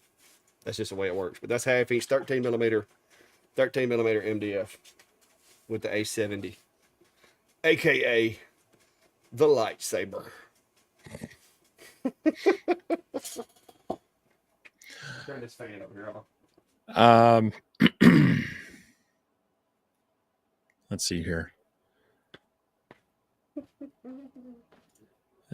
Dark Force made mentioning trying to use the faceta. Again, that name, faceta, however we say that. 20 watt on a table for pass-through functionality. Is there a video or resource you can recommend to show how to do this in Lightburn? What you're looking for is the print and cut allows for a pass through. I think Lightburn software themselves has a decent video on that. I know Louisiana Hobby Guy did one a couple years ago. Not sure, some things may have changed in the past couple of years. And I want to say Hobo Steve over at Hobo with Wood has done a video or a stream on that as well. So I know I haven't done that yet myself as far as a video or anything. I've only played around with it, so I'm not your best resource on this one, and I don't know that you have either. So those would be a couple of pages and channels I would look at for that. You got any recommendations on that one or no? Like I said, I've seen Rich, and I think Steve over at Hobo did some stuff with it, but Yeah. I never use it. I just throw my stuff over here in enclosure Zilla, and I cut it 36 inches in a single pass. So Mhm. I don't have to use that. Anything bigger than that, I cut it out on CNC. So I don't usually use that one. But this is a dry rag, a little bit of wiping, and I got it down to where it's not quite caramel, but it doesn't have all the soot coming off of it. So that's the cut with the A70. It's a smooth cut, and just for reference, so we're being fair. The difference between having to make multiple passes with a laser and doing it in less passes, you can see the one on the right is the MK2. What happens when that beam terminates inside the material like that, as many times as it does, is it builds up heat in there, and so you're gonna get the little burnout pocket. You can see it's almost like a pocket all the way around it, where that beam was almost fizzling out. Whereas the less passes you have to do, you're going to get a more uniform, smooth cut. So that's the advantage, especially when you get to the thicker materials. Now, this is insanely thick. MDF is stubborn. Half-inch MDF is Mhm. really stubborn. Three-quarters is even worse. But that if you're going to be using a lot of half-inch MDF for projects, either get yourself a CNC or get yourself a 70 watt, Yeah. because it actually does a pretty good job with it. Yeah, the beam lingering is really, I mean, that's where on some of my videos when I'm testing them and the marketing info says, "Whoa, it'll cut through 30 millimeter material one pass." Well, it's going to look like that charred mess. Whereas I'll actually run more realistic. Like, okay, if you do it at 2 or 3 passes at this power and speed, because you're not leaving that beam parked in one spot for so long, it's creating a cleaner cut. It's creating a safer cut because you're not going to start fires. So yeah, it's a very good demonstration of why you'd want to play with that.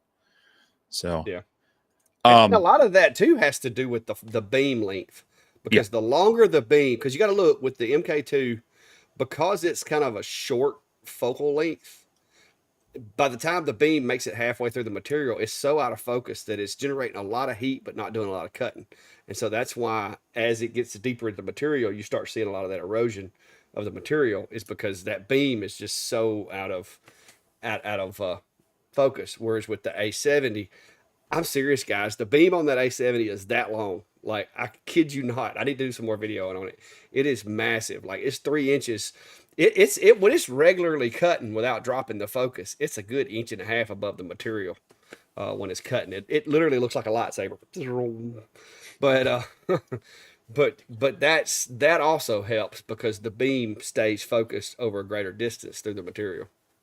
Well, that's one of the advantages of most CO2 lasers is you can swap out the focus lens and you stretch out that hourglass. You get that beam in focus longer, but it tends to widen out that focus spot, so your curves can be wider. And so that's a Yeah. trade off, but that's nice that you can swap those out.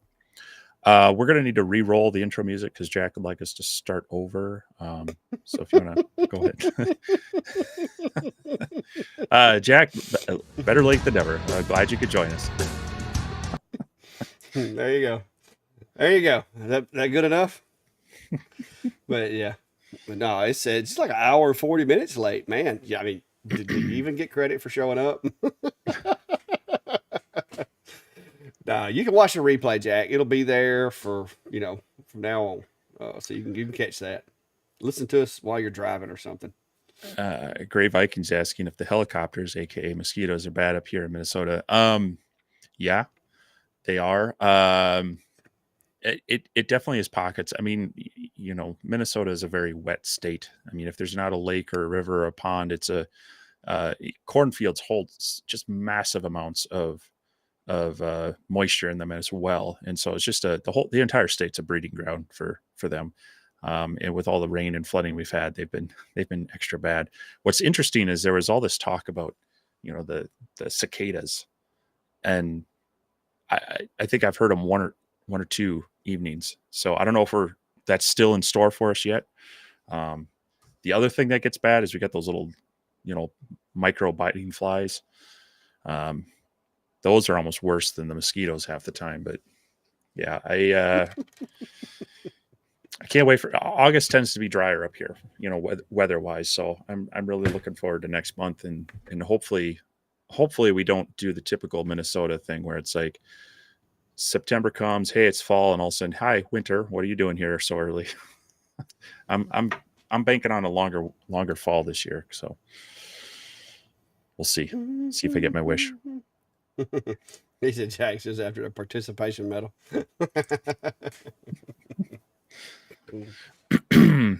But yeah, anything else? Questions? We did actually get to make some smoke. A little bit of it anyway. Yeah, I suppose if I would have been if I would have set up a little earlier, I could have been in the basement shop. I could have burned something on the LP5 or something. Well. But yeah, I've been playing with that this week. Trying to pull stuff together for a more in-depth overview of it, and try to highlight some of the other features. I'm happier with this.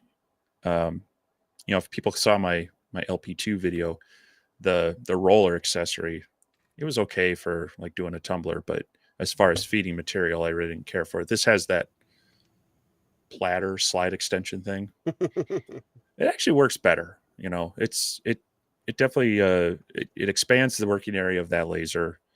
They have a cutting tray on it, so you can actually engrave and then cut something across the width of it, which is nice. And it seems to work okay. It's doing some playing with the rotary.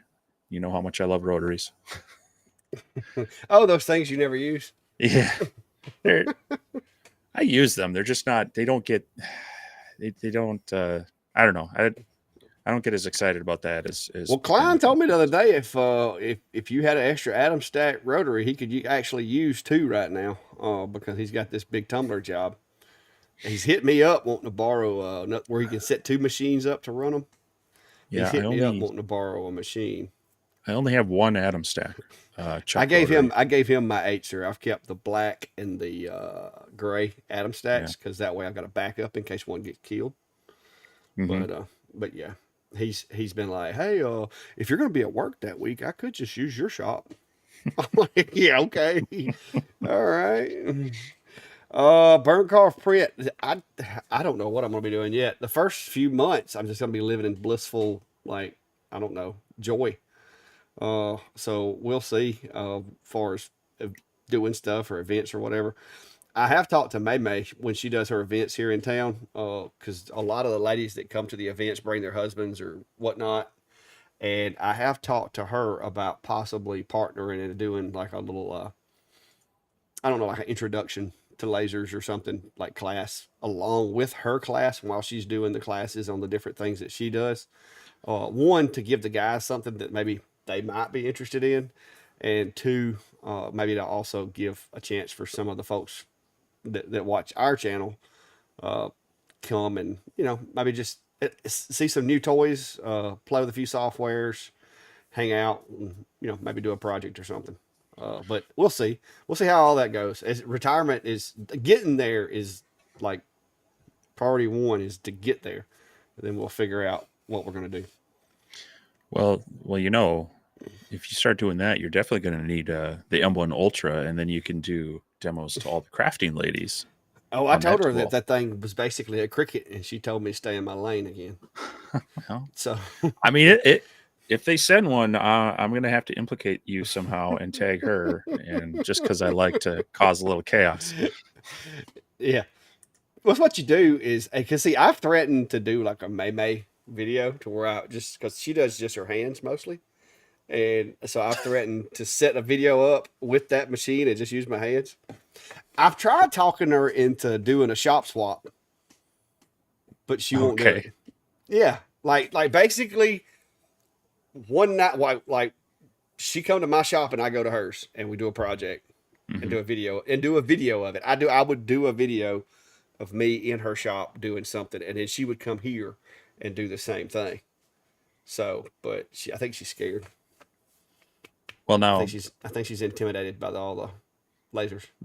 I mean, is this going to affect your level of makeup in that video, or I no? don't wear makeup, Steve. This is tan. See, I I, just I mean, I'm like just, there's no tan up there. That's just that's a farmer's tan or hey, redneck tan. You know, word whatever. on the street. Word on the Look. street.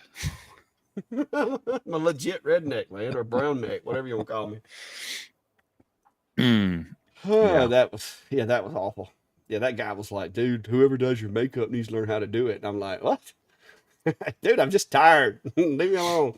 Yeah, I know. I honestly am surprised I haven't gotten some of those, because I've had some where I'm like, "Whew, got a little bit of the bags under the eyes, but Yeah. Well, I mean, um, I am getting older. I got more wrinkles on my eyelids than I've ever had in my life. So I mean, maybe that's it.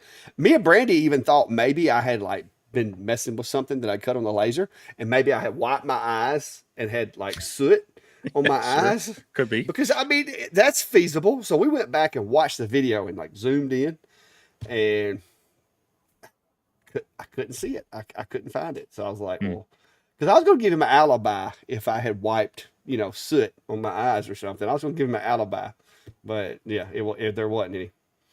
So, but yeah, I was just shocked because because how many of y'all have noticed that occasionally in my videos, because I don't like brush my hair or anything, I'll have like this little twig of hair like, sticking up. It happens. It happens a lot because I don't think about that. I go to town dressed just like this, and I don't. I do try to make sure my hair is not sticking straight up before I get into a video, but sometimes, especially if I'm wearing my ear protection, a little twig will get caught, and then when I take them off, it just stands straight up, and I don't even notice it until I'm editing the video, and I'm like, I am not fixing to redo this whole video because of that little twig of hair. So, I only do that. I'll do that when I grossly misspoke and I can't edit it out. oh no, Of I've course, gotten of pretty course, then good. the problem is it's usually like the next day or something. And I'm like, "Ugh, I gotta go find that shirt." Just buy all your shirts the same. You don't have to worry about it. Yeah, Now, there was a couple of videos that I did, and nobody caught it. But I was talking, and I got all tripped up. It was like, and it just like, boom. And you know how your mind will just go blank? Mhm. And I meant to go back and fix it, but I didn't do it that day. So, like a week later, I was editing those clips together, and I was like, man, I need to fix that. And I realized I didn't go back and redo that clip. So I'm like, crap, I need to redo that clip. So I set the camera up in about the same angle, redid that little clip, and put it in the video. But then I realized I had got a haircut. So I went from having like bushy hair to like cut hair back to bushy hair, and nobody caught it. Well, So yeah. No, I always think it's fun when I don't know if whether it's intentional or not, but sometimes you see people like there's that little edit point that should have been in the video. I know I've done that a couple times, but yeah, yeah. So you either got to like really lean into it and just like this video is obviously made over multiple days, or yeah, you gotta be mindful about some of those details, because there's that one person will oh yeah, catch it, but yeah. But like that one was so obvious because like from frame to frame, it went from man, I need a haircut to wow, my hair looks pretty good. Oh, wait a minute, I need a haircut well, again. It's so like, so my friend Matt Cremona did this. He was doing a video on finishing, and he was using Armor Seal, which you got to wait about 4 hours in between coats. And he went from being full beard, and he just did it in sections in between each coat. He's like, all right, we're coming back. We're going to do this. And then, his beard maybe he was trimmed down to a goatee. And then it was just like, it just kind of progressively shaved. So, I mean, he kind of just had fun with that when I leaned into it, but yeah. Yeah. Hey, happy birthday there, John. And Steve's going to sing happy birthday to you. Steve? Oh, me? Yeah. Okay. No. I tried, John. I tried. All right. Moving Um, on. No happy birthday singing, I guess. yeah. Happy birthday, John. But no, I'm not singing. Lance has a couple questions. For websites, what do you use to host, and any other tips for the small business? And then part 2 is something completely different about Amstack Chuck with the F1. Website host. This is going to depend on your level of, if you want just a drag and drop, easy to use, everything's kind of done for you interface, you're going to be wanting to looking at like Wix or what is it, Squarespace. And if you're going to go that route, I would just start completely with them, because it's not fun to try to pull in parts of your domain and other things to a place like that. If you're willing to do it, be a little more flexible, willing to do some programming, a little more maintenance on your back end, I would look for a typical host. GoDaddy is they're not the cheapest, but they have a lot of flexibility, and they have some built-in apps that you can do all the way up to straight up do your own coding. They've got decent tech support. I've been using them for, gosh, I don't know how long, possibly 2 decades. And you can, if you really need to, you can generally get, more local tech support, at least here in the US. They're pretty responsive on things. But you do pay a little bit more for some of their stuff. There are cheaper hosts out there, but kind of, what you pay, you get what you pay for, kind of falls in there a bit. So I've been using them for a while, and I've been happy with it, but I've also, I grew up coding on a Commodore 64. So I'm kind of comfortable with tinkering with the with the code. Otherwise, if you're just wanting something that's got e-commerce and a kind of a drag and drop and template, either look at Wix or Squarespace to kind of get started there. Yeah. The GoDaddy package that I've got, it's not terribly, like, you don't have to code anything per se. You do have to do a lot of your own design and but it's set up fairly easy. But like you said, it's not the cheapest thing around, but it comes with email. It comes with so many web pages, like the ability to have like a user's area and stuff like that. So websites are hard unless you've got a way of driving traffic to it. Just understand that. I mean, I hear a lot of people talking about how you can make a lot more money on your website than you can with Etsy. And if you have 3 million followers or 500,000 followers, you probably could. But being able to get people to come to your website, you have to remember you got to get them there somewhere, some way. So either you're going to have to advertise your website, or you're going to have a big enough following on social media or whatever to drive enough traffic there to keep you happy. And that's still not saying you're going to be making as much as you could, because, Etsy has been good for me, but now I stick with digital sales. I don't do physical items on Etsy. My physical items I do locally. But there again, I have a small method of advertising for myself, even with Etsy. Because with Etsy, if you can advertise for yourself and use links on your own, they actually waive advertising fees for those purchases if they're made through like an affiliate link for yourself or whatever. And that's what a lot of what I do to avoid those fees is I turn off all of Etsy's automatic marketing, and I just market myself. Maybe I could make more if I let Etsy do it, but I just do it myself.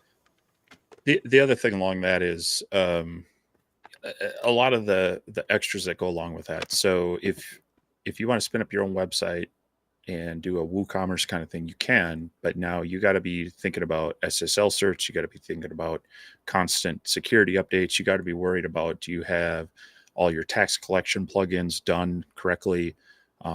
So while people, and yeah, there you do pay for these on these other sites. And Goofy brings up another one too, Shopify. That's one I was trying to think of. A lot of these sites, you are paying more for that, but a lot of that is stuff that's kind of done for you. And yes, Etsy, they will, you put your listing out there, they're going to mark it on there. Hey, here's some other sellers with similar items. So Oh, it can be tricky, and but another thing, they're also helping drive that uh, drive the customers to your site. So it is a balance. And I know a lot of people that start on Etsy, and once they kind of have built up a following, they will migrate to other places to try to capture another 10-15% of the sale that they're just giving away through paying for that stuff. But well, you got to think too, and this is one of the things that I hear a lot of people talking about Shopify and Etsy and all these different places. You also have to collect sales tax. And with collecting sales tax means that you also have to submit your sales tax to said jurisdiction. So if you get to where, let's say, like, and I'm speaking from a conversation that I had with Vinny, which is Maymay's husband, the other day. Let's say you make sales in 48 states this month, in 20 cities per state. You have to go online and file a sales tax submission to the city of Cincinnati, to the state of Ohio, and you have to do that for every purchase that is made through your website. How long is that going to take you to do that? You and see what I'm every saying? And if you don't file, like if you forget to file next month, it's a $50 or $100 late fee. Trust me, I forgot my sales tax. It cost me $100, and all I file is state of Alabama, Chilton County, city of Clanton, and that's it. So yeah, it cost me $100 just for that. So imagine if something happened. Let's say you went in the hospital and you're in the hospital for a month or two, and you had 300 cities that you didn't file a sales tax submission to. 300 times a $50 late fee. That's a lot of penalties for 1 month. So that's something that I don't want that liability hanging over my head, because that's that's where Etsy takes care of that. You give them the yeah. money, they pay it. And it actually varies from state to state and everything. So you trying to keep up with which states have what limits, um, it'll drive you nuts. So that's something you're also paying for that. You're paying for that Mm-hmm. convenience. So um, definitely something to look at. I mean, in any case, you're going to need to do a lot of your own marketing yourself, even though Etsy will do some for you, um, until you start getting some traction. Where they realize you're a decent seller. They're not going to do a lot. So, I mean, case in point, I've got a couple of friends here that I've helped out, given them some of my equipment to get started, and they've created some really cool files, and they've put them out there on Etsy, and it's taken them, Bug, all of a sudden, bug, like bug. couple, You got bug on your right shoulder. Bug on your right shoulder. all of a sudden you, all of a sudden you, oh, I He see. was. Yeah. Um, all of a sudden it's like 2 months later, they finally get one sale. Whereas I can put a video out about it, and it's, yeah, I might get a sale that same day, or more, depending on what it is. So you're either, any way you do it, you're going to have to do your own marketing, to some degree. But Yeah. Clark, love your tumblers color. How did you make that? Oh no, I didn't make this. This is actually a friend of mine who's an artist. She painted it and did all this, and then she like basically coated it in epoxy. So I didn't do that one. I paid her to do it. Now it was like $45, but it's very durable. I've had this thing now for what, a year, and it looks like it's brand new. So she does good work. She works. She actually works for my buddy Tim up at the sign shop. This is her side hustle. She does it in a little. She's got a little shop out behind her house. She does it in. So there's just so many of them here that we're just used to it. No, that's part of the problem is, So our house it's in an older neighborhood. Our house was built in 1928. Still has a poured concrete foundation, but when we had all that water, it just all the bugs they didn't want to hang out in the dirt. They were trying to find their way into any crack or crevice or whatnot. And so yeah, we're it down here in the basement. It's some of the fun. Also means I get the place mostly to myself. But yeah, it's Chris brings up the national GST makes it easy, and burn carved prints with all the tax issues. There's no incentive to sell online. It is definitely something to think about. In international sales, it's a whole nother level to Mm-mm. that, between shipping and other taxes, and also Packaging has in to be a certain way. yeah, in certain like European nations now, um, if you don't send 100% recyclable material, you may have to have a process where you are paying for some service to ensure that your packing materials are dealt with appropriately. And it's to disincentivize, just shoving a ton of foam and sending it off. And it's something I've actually edited this out of a lot of my videos as I'm unboxing stuff. I'm just like pulling out all this foam, and it doesn't compress. There's nothing I can do with it. I just, send me all the cardboard you want, because I can take that a mile away to the recycling center and just get rid of it. But the foam that, around here, no one recycles that. And so I get that it's needed in a lot of cases to provide the protection. But I was watching a video of someone unboxing. X Tools got these DIY kits, which I think they're overpriced and whatnot. But, it was like a couple of clock kits, and he's unboxing them. And sure enough, they have another layer of that foam, that Kaizen style foam. And I'm like, why, for a few sheets of plywood and a couple of clock movements, do you need to shove all that foam in there for? So things to Yep. consider as you're selling online or dealing with international. It may not make sense for you to offer your products there. That was something I had to consider back when I was selling my airplane stands in the US and even into Canada. I could do it and do it reasonably, but by the time I had a lot of people that wanted me to ship them overseas, but the cost and the honestly, I tried sending a few over there, and sometimes they'd go missing. Sometimes parts would go missing. And so replacing a hardware pack for someone in the US wasn't a big deal. It was $5. It's sorry, inconvenience. Here you go. But if it was international, and being one of two countries in the world using imperial systems, I couldn't just say, well, go out to your hardware store and buy this. They couldn't find a quarter 20 bolt. So Yeah. yeah, there are a lot of things to think of when you start um shipping and shipping physical products, whether it's in-state, outstate, international, and taxes and things. It's not impossible, but you got to be thinking about them and put that into your equation of, is this worth it? Yeah, because like I said, even if you don't sell in those jurisdictions, once you sign up for a sales tax account, they expect you to file that return, even Yeah. if it's nothing but zeros. Yep. So here you are spending like 3 days of your week just sitting around punching in sales tax submissions for zero. Uh, and that's why like a lot of people hit me up. Hey, won't you go over to this town and do this event? Go to this town and do this event. Until it becomes a regular occurrence, I'm not setting up any more sales tax accounts because I've done got hit with that. Because I set one up for a city that I just did an event in, and then that was just that one event. But then now I've got to go in and I've got to file every month, whether I make a sale there or not, a zero report for sales See, that tax, and that's that gets to be where a pain. that's where I appreciate at least the state of Minnesota, is that they collect all sales tax through one location. So I don't have to submit with city, state, county. I submit to the state, and they also collect county and city. And if I happen to have done a show in another area, I can add that during that, and it's just quarterly, so it's 4 times a year. I can add that one for that period in the same way, so it's easier within my state. Um, Yeah.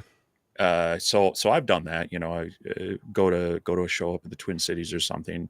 It's not difficult to add that within state. And as I said before, different states, some of them have a threshold, a certain dollar amount or number of transactions. So as a hobbyist or a small business crafter, you could do it to a point, but you still have to track if you're getting up to that point, and then you do come into Yeah. that threshold. So, and hopefully at that point, maybe you're doing enough of it, you can hire an accountant to help you out. But there you are. You're paying you're paying money to someone to help you manage your business. You just kind of have to factor that into your costs somehow. Well, luckily now that I've got QuickBooks, it adds sales tax to everything for me. It tracks it. It keeps up with how much I owe. All I have to do at the end of the month is go in there and click on the sales tax submission button, and it'll give me the amounts. I go to the state's portal, type in those amounts. Typically, they'll give me an early payment discount or whatever for it, and then I make a payment, and I put the payment amount in QuickBooks, and it zeroes that out for me, and we're off to the next month. But the hardest thing that I had a problem with was just remembering that before the 10th of every month, you've got to file last month's sales tax. And if you forget and do it on the 11th, that's a $50 like Mm. penalty. And sometimes it's a $50 penalty on $25 because, They I don't do as much sales tax stuff as like with Etsy or whatever. Yeah, the here they're pretty good about sending out reminders. They say, "Hey, reminder that quarterly sales tax is due on the 15th." So like for July, they're due. I think it's on the 20th. And they do give you a grace period that if you, I think basically if you pay it before they send the naughty letter within like 10 days, they're gonna forgive you. So they're a little bit forgiving up here on that at least. But they're pretty good about sending out multiple reminders, and or if you missed it, they're like, hey, by the way, you didn't submit.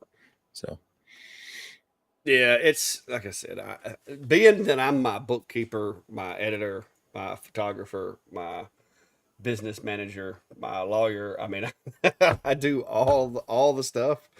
It can get crazy, but I've got QuickBooks set up to send me email reminders of what I need to do and when I need to do it and stuff. mhm. Because I'll forget what day of the month it is and just not file something. So that's why I definitely would recommend getting a software. When you start, when you start getting into that kind of stuff, you need to get a software to help manage it. Let me give you a water. Yeah, yeah, it's frustrating because QuickBooks. I know there was some conversation earlier about subscription models for software, and unfortunately, that's where a lot of them are going these days. Um, so as a hobbyist, that's difficult. But as you as your business gets more complex, that cost of that software is much easier to justify because you will spend hours trying to keep track of Mm-hmm. that. Whereas $30 a month Mm-hmm. will you know probably pay for itself in saved time. Oh, You can it does absolutely. you know you can Because you can when I make go to that up get easy in the shop. when I go to buy equipment or whatever, I get my receipt. I take a picture of it. I scan it into the app. The app's tied into my bank account. It watches for a transaction to come through. It matches it to the ticket that I took a picture of. It creates an expense. And most of the time, depending on where it is and what's on the receipt, it'll automatically have it coded, whether it's materials, tools, software, whatever it is. And all I've got to do is go in there and review it and hit confirm, and it files it away. So, and I usually sit down about 2 or 3 times a week and just go through there and code stuff. Like Etsy ties directly into QuickBooks, so you don't have to touch that. Like it just communicates. QuickBooks and Etsy communicates, and so it codes it and keeps all that stuff straight and shows how much taxes you've paid. And another thing too is all of your marketing expenses technically with Etsy is a write off because it's marketing. So once you get into being an actual business, that actually will help because at the end of the year, the money you spent on that marketing, you don't necessarily have to count as income. Mhm. So it's a that's a whole other rabbit hole. Like like you could go for days talking about all that kind of stuff. But Mhm. it is definitely worth the 30 something dollars that I pay. And also I get a credit card reader so that when I'm at events I can take credit cards. It automatically charges sales tax based on the GPS of the mobile device. It's very, very cool. Did you fix your light? I see you over there messing with your little app. Hey, I'm here. I'm here to help.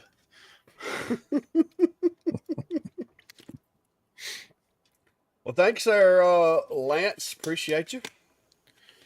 But, but yeah, I'm trying to do a couple more little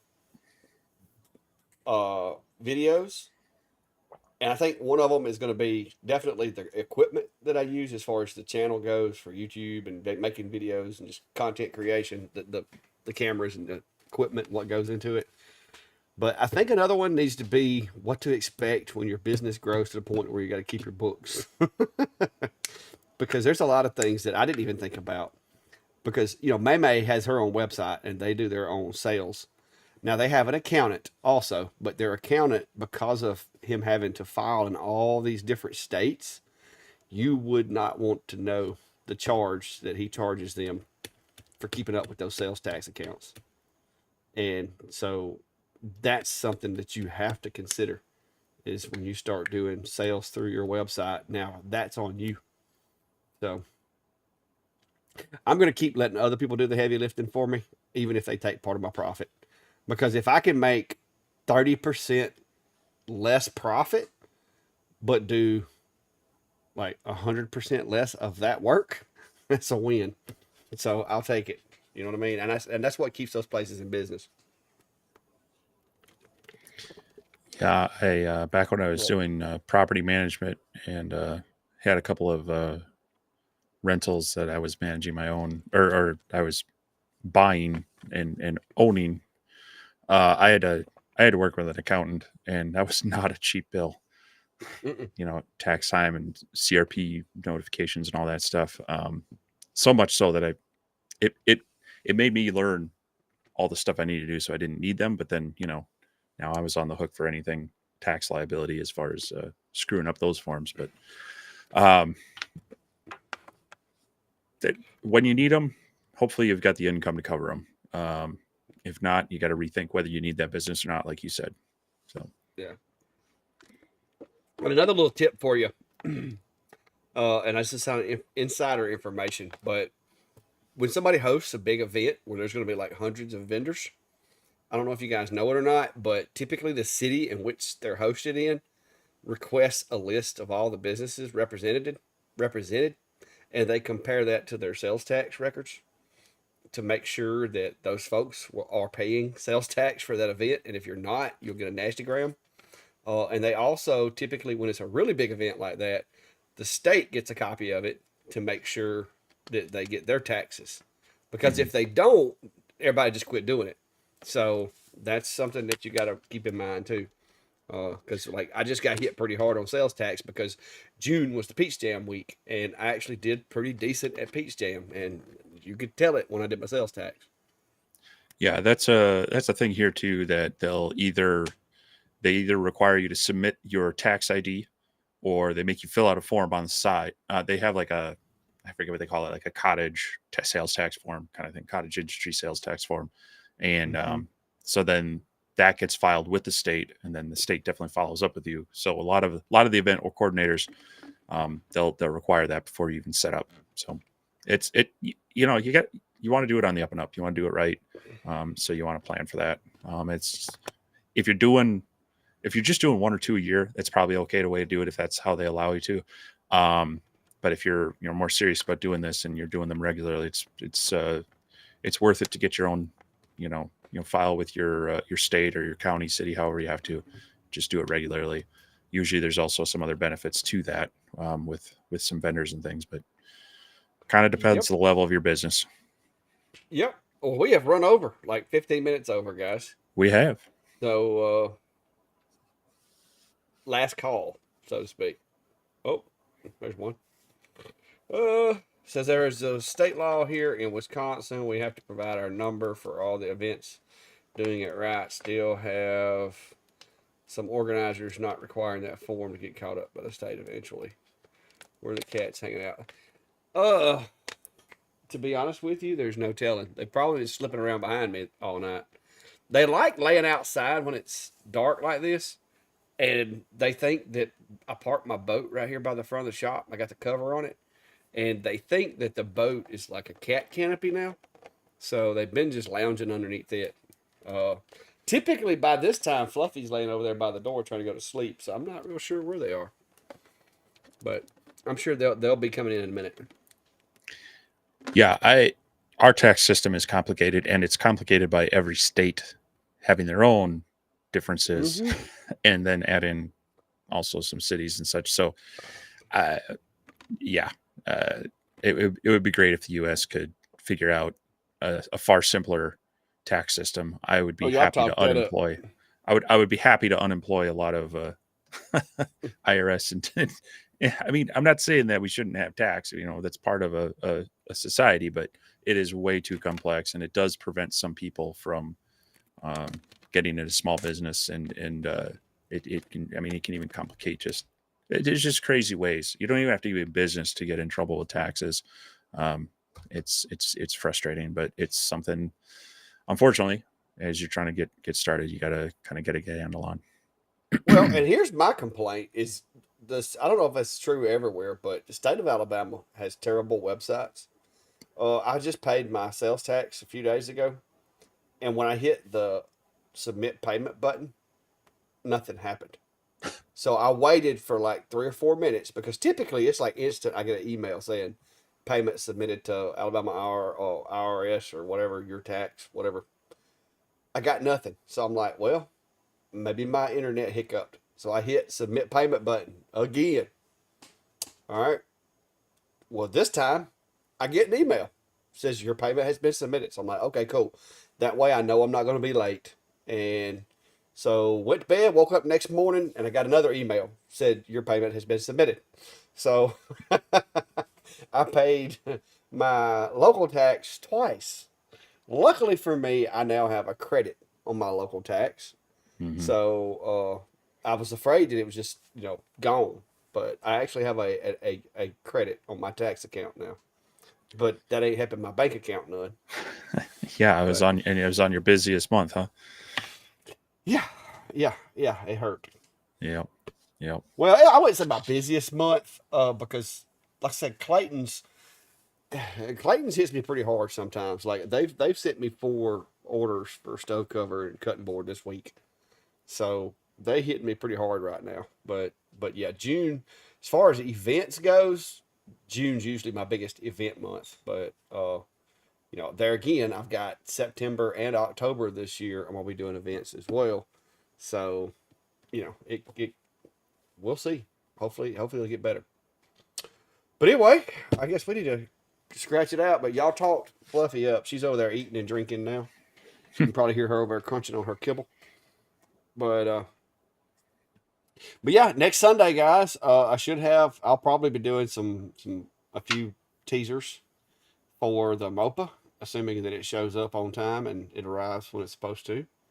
But hopefully that'll be something I'll be working on this week. And I've got a couple of other things in the pipe with the 3D printer and the other machine that we can't discuss right now. But we'll have some content coming pretty soon. Hopefully it'll be something pretty cool. And if you hadn't already, go check out the other channel over there at the Clackleys, CLACKLEYS. That's Brandy and I's new channel.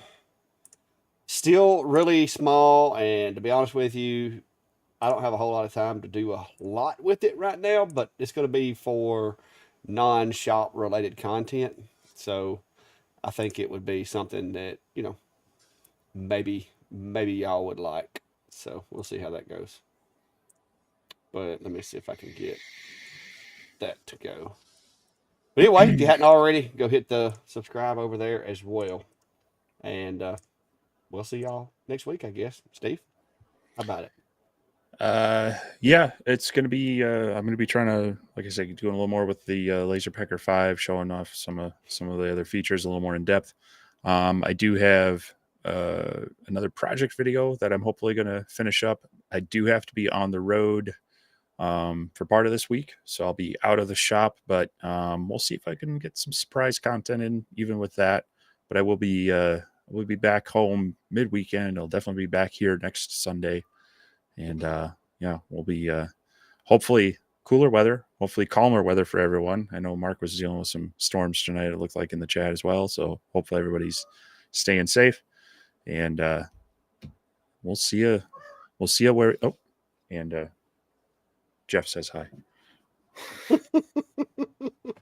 Well, mine's over there at the door where she's supposed to be. I figured she would be, but we're not picking her up. Look, you got a cattail in the video. I I do. had that. I had that during one of my videos I was trying to make yesterday. Yeah. Brian, But not sure if I'm doing. I'm going to try to make it up to the expo. I don't know if I'll be doing demos again like I was last year or not. But yeah, that's coming up. That's going to come up faster. It's October 12th at the Minnesota State Fair this year. So it was a lot of fun last year, but just got to see if it'll fit in. there's the link right there. Whoever was asking. Yeah, now y'all know why I go by Clack, right? Because it's hard to understand that name and spell it with my accent. So there you go. But that's the other thing. So y'all check it out. But did you lose your cattail? I was just making sure the other one wasn't following him up here. All right. Well, good night, guys, and y'all be safe.